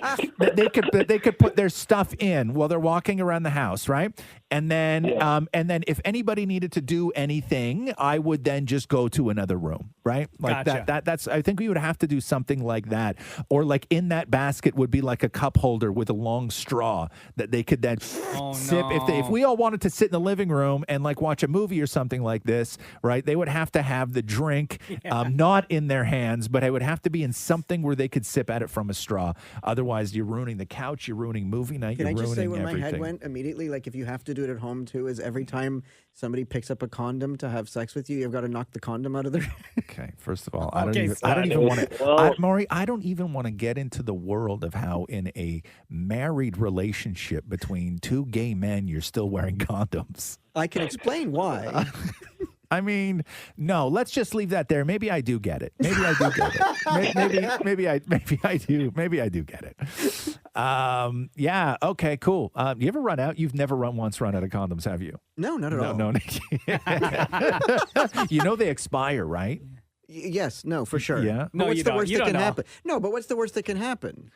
I don't know. Like I You think tell I think the me. expiry date is more for people like you, What do you mean, like me? straight people. Okay. Maury, Okay. we ain't got time. We ain't got Took an time. unexpected turn. But to answer your question, Smack Denzel, that out of your hand. I would Oh, that would be the absolutely- yours. What? Hold on. We never thought about that part. What? We never thought about that part. Okay. We never thought about the fact that I'll never be able to hold Catherine's hand again. Oh. Okay. And we never talked about the fact that Jenna will never be able to grab or hold anything of yours, Mocha. Oh, because I gotta slap it out of her hand? Yes. Okay, Denzel, I ain't doing it. Sorry, man. Keep the money. Keep the money. I'm doing it, Denzel. You are? Yeah, hell yeah. I am too. Yeah. Oh, wait a minute. Hold on. It's been held enough times, you know. There are other ways around. You know what? Yes. I'm going to take the money. I'm going to take the money. Yeah. I'm smacking everything. Yeah. All right. Shem, what are you doing? Are you taking the money? I'm taking the money every single time. Yeah. Who was the last person that you passed, like, just today that had something in their hand that they'd have to... Oh, wow. That you'd have to smack out of their hand? The security guard here at work. Oh, really? Yeah. But what were they holding, though? A clipboard. Oh, easy. Oh no! See? You know what mine would be? The last person I walked past was my neighbor, and they were carrying their dog. No, but you can't. We already said that. Oh, Nothing with a heartbeat. they were good. I would, if the last person I saw, if I smacked it out of their hand, I would get canceled so hard. So the last person I saw was early this morning when I was leaving for work. Yeah. And there was like a homeless person going through the recycling, and in their hands was their bag of cans. Oh. You got to do it, though. Okay, I got to do it. But if I got caught on somebody's ring cam doing that, smacking a bag of cans out of a homeless person's hands. No, but couldn't you do an interview and explain why? No. I'm assuming you're not allowed to tell anybody, right? You got And money also- for it. And I got money for it. Yeah, that's even worse. Yeah, like I couldn't. Sorry, you I had couldn't. to. I'm making $1 million off of this. Sorry about your can. Yeah, man. Yeah, no, you couldn't. Oh, Yeah, you can no. apologize after. Oh, you can't come back from that at all. I'm still taking the money though. Sorry about your bag. Sorry about your bag of cans. Yeah. But I just got $1 million. But yeah, I would commit to living alone, just damn. isolated. Yeah, you'd have completely to. You'd isolated. have to. Yeah. All right, yo, Denzel, thanks so much, brother. Of course. All right, Thank you later. for having me. Right on. Matthew says here, what is your favorite / most fun / oldest Christmas ornament on your tree? Oh. What is it, more? Oh, the pickle I put in the back. Is that the oldest one you have, though? That's the oldest one I currently have, yes. When did you get it? How old is it? I bought it with the tree, so it's 12 years old. Oh, okay. That's old. So that older than your relationship with Matthew? No, I've been with Matthew 14 years. 14, Oh, yeah. I don't know. So you don't have? Did you guys do Christmas trees at all growing up? No. No. You didn't. We did a Okay. Hanukkah bush, which But isn't when- a real But thing. at what point did you start doing Christmas? Just when you moved out, or when you got together with Matthew? When I got together with Matthew. Okay, yeah. So what happens at your parents' house now? They put a tree up as well. Absolutely. So there are older Oh. ornaments on that tree, but Right. Wait, with so your ours- dad, Frank, puts up a tree now, but like when it was the two of y'all, he never did? No, because we're Jewish. So Donna is not Donna's Jewish. not. Donna's no, not she's Jewish. Irish. Yeah. She's, you can still be Irish and Jewish. I don't know. That's like saying no, they're not Jewish, they're Mexican. You know what I mean? I don't know how many Mexican Jews there are, but I'm sure there's some. Mocha, yeah, I'm trying to think. Like, we have a couple that are like that I had, I think, like when I was a kid, right? I don't know. I'm just trying to think of what they are. We have. Your mom must have one that you made as a kid. No, she does, but I don't have that. I don't have that on my tree. Okay, so what I think when I was like a little kid, like I'm talking when I was living in Montreal, so I must have been about 5. A&W, okay, used to the two things that they used to do really, really cool at A&W was, you know how they always had those big giant mugs, the big glass mugs They still have for that. root beer, right? Yeah. So one year they did miniature glass mugs where they're just a like 2-inch version of the big giant mug. And we got a bunch of those.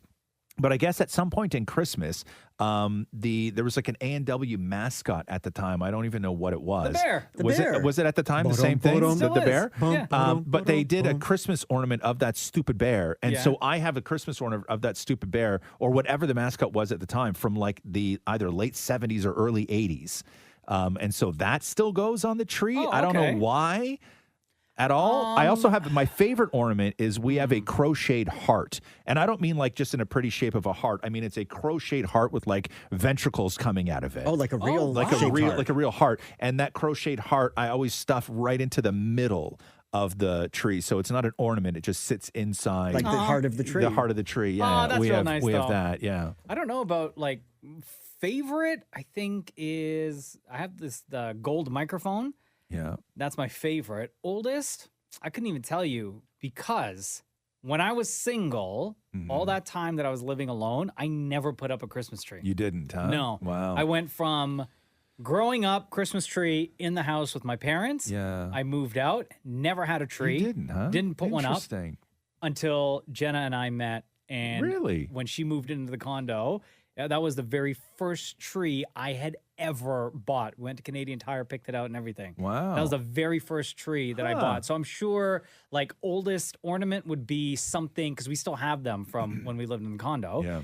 It would be like in that kind of box of not that of long ornaments. ago. No. My favorite one, because the pickle's the oldest. My favorite one, I have the 2 turtle doves from Home Alone that were Right. made from the mold of the ones from the movie. Right. I have a little felt guy, just like a little man. He's made out of felt, and he just has like 2 black dots for his eyes, and then around his neck he has like a medal, like a gold medal around Yeah. his neck. And if you look at it closely, the thing on the gold medal just reads #1 farter.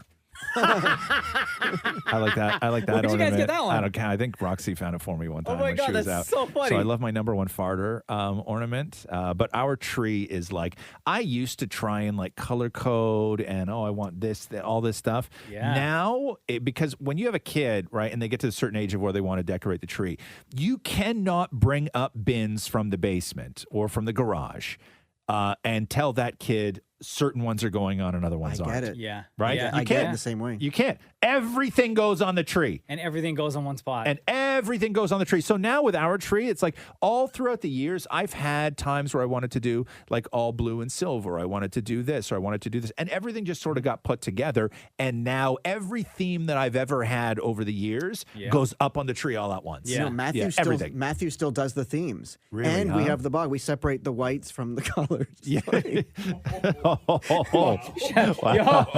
Shem has just re-entered the chat.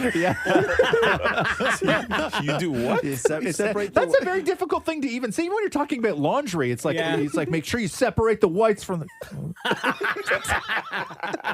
right?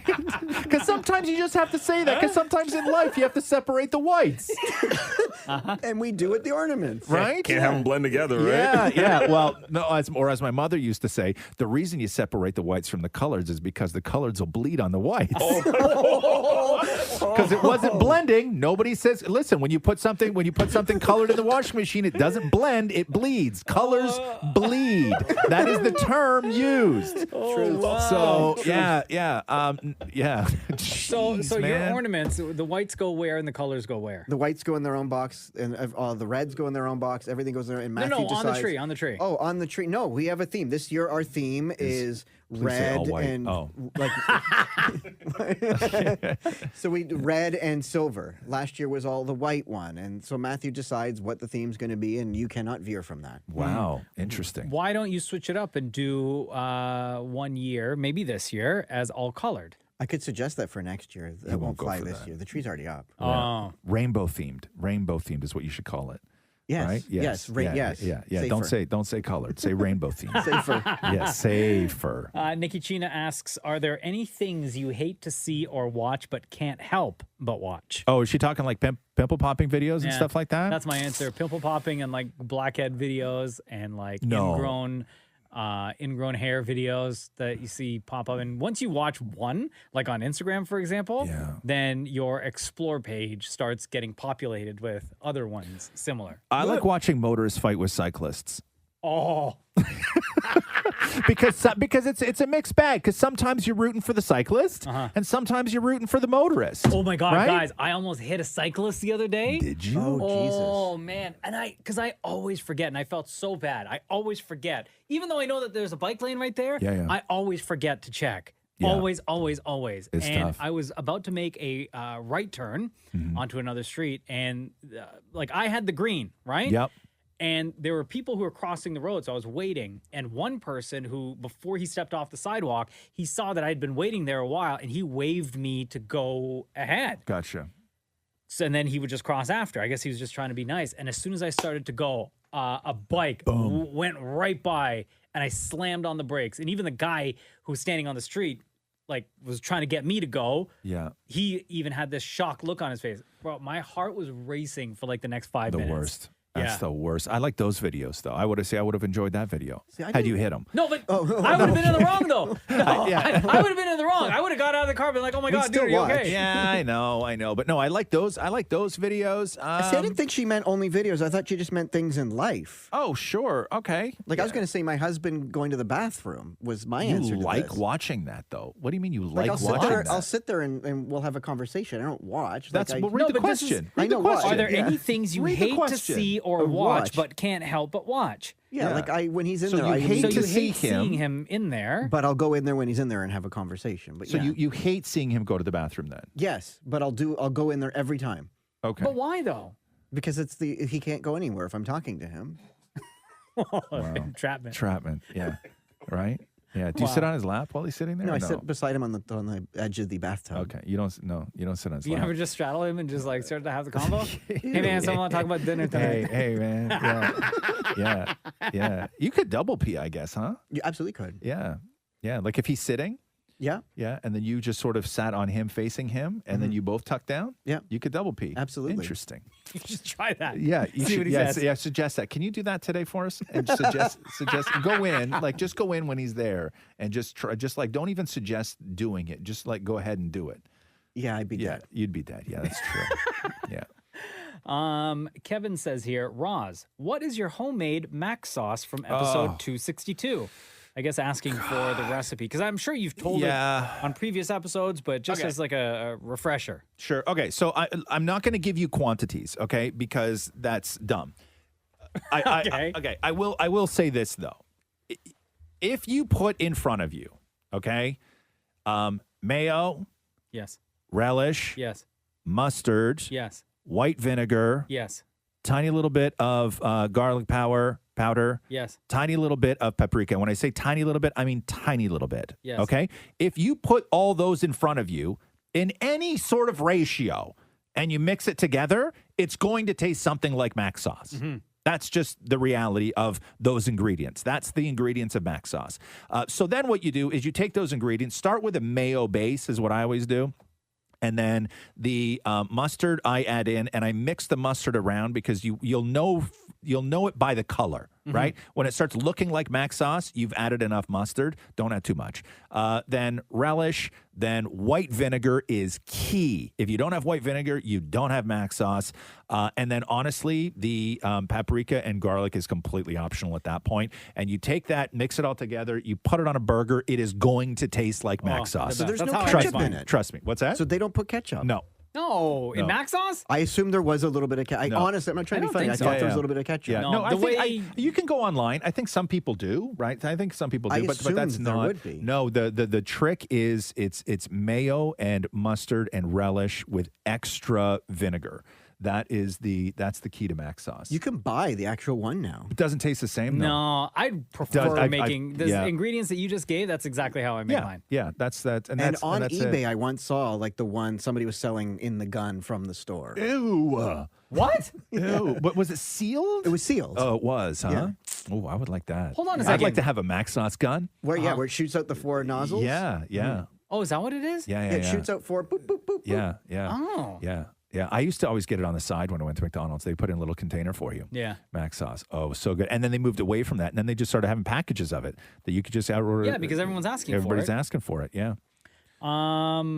Eloise asks, when did Mocha get his nose pierced? I got my nose Oh, pierced wow. When in did you get your nose pierced? 2004, maybe? Yeah, way before this Like show. why? Yeah. I had always wanted one, and I got a little drunk. Yeah. And we were at a beach, and one of my friends had said, hey. Let me pierce it with my penis? No. Oh.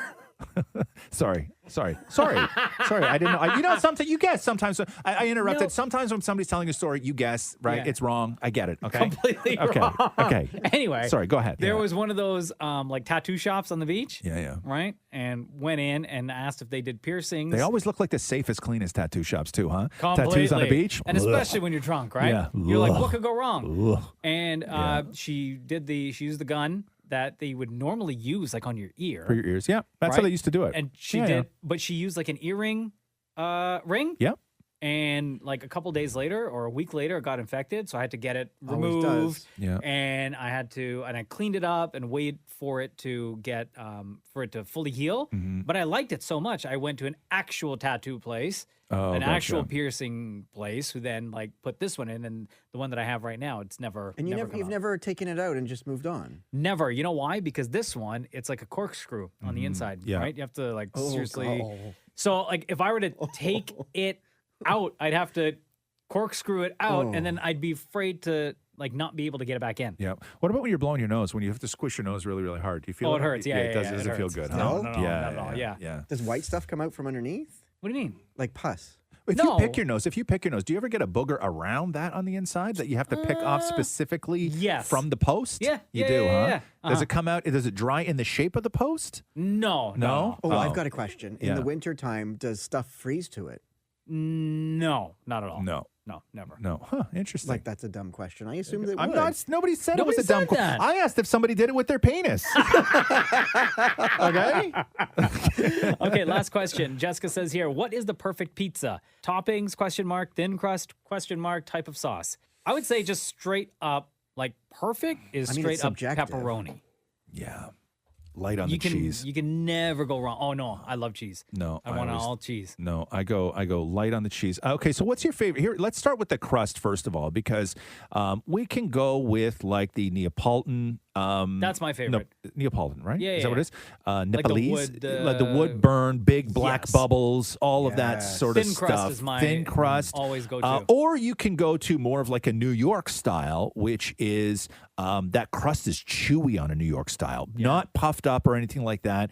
Still thin crust, those big giant slices. You can do that, or you can go more sort of traditional, like what you would order without saying thin crust, like that sort of traditional crust. Puffy. Yeah, I love the sort of like those artisan kind of pizzas, right?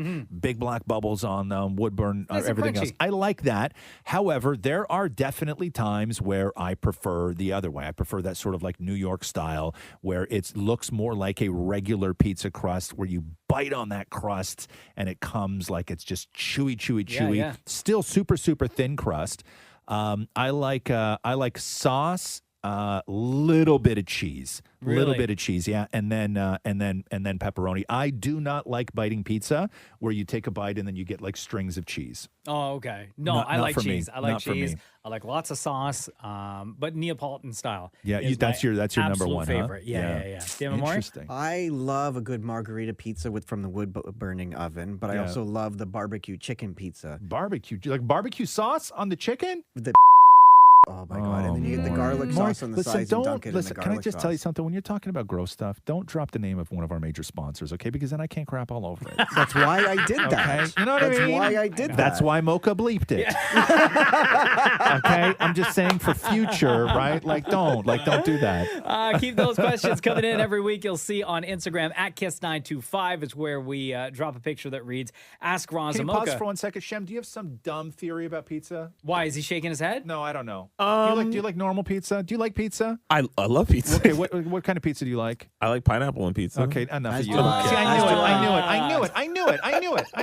Shem has just exited the chat. Do you all like there we go. pesto on your pizza? I don't mind pesto on my pizza. Oh, Yeah, I like that too, Yeah, man. I quite like pesto. Yeah. There you go. All right, these are the questions Matthew that... put cilantro. Yeah, you okay, guys that's enough of that. send you and to your us. barbecue cilantro pineapple pizzas over there. This has been the Roz and Mocha Show podcast. Thank you. Thanks for listening to the Roz and Mocha Show podcast. Catch the guys live Weekday mornings from 6 to 10. on Kiss 92.5 Kiss925.com. or download the Kiss 92.5 app.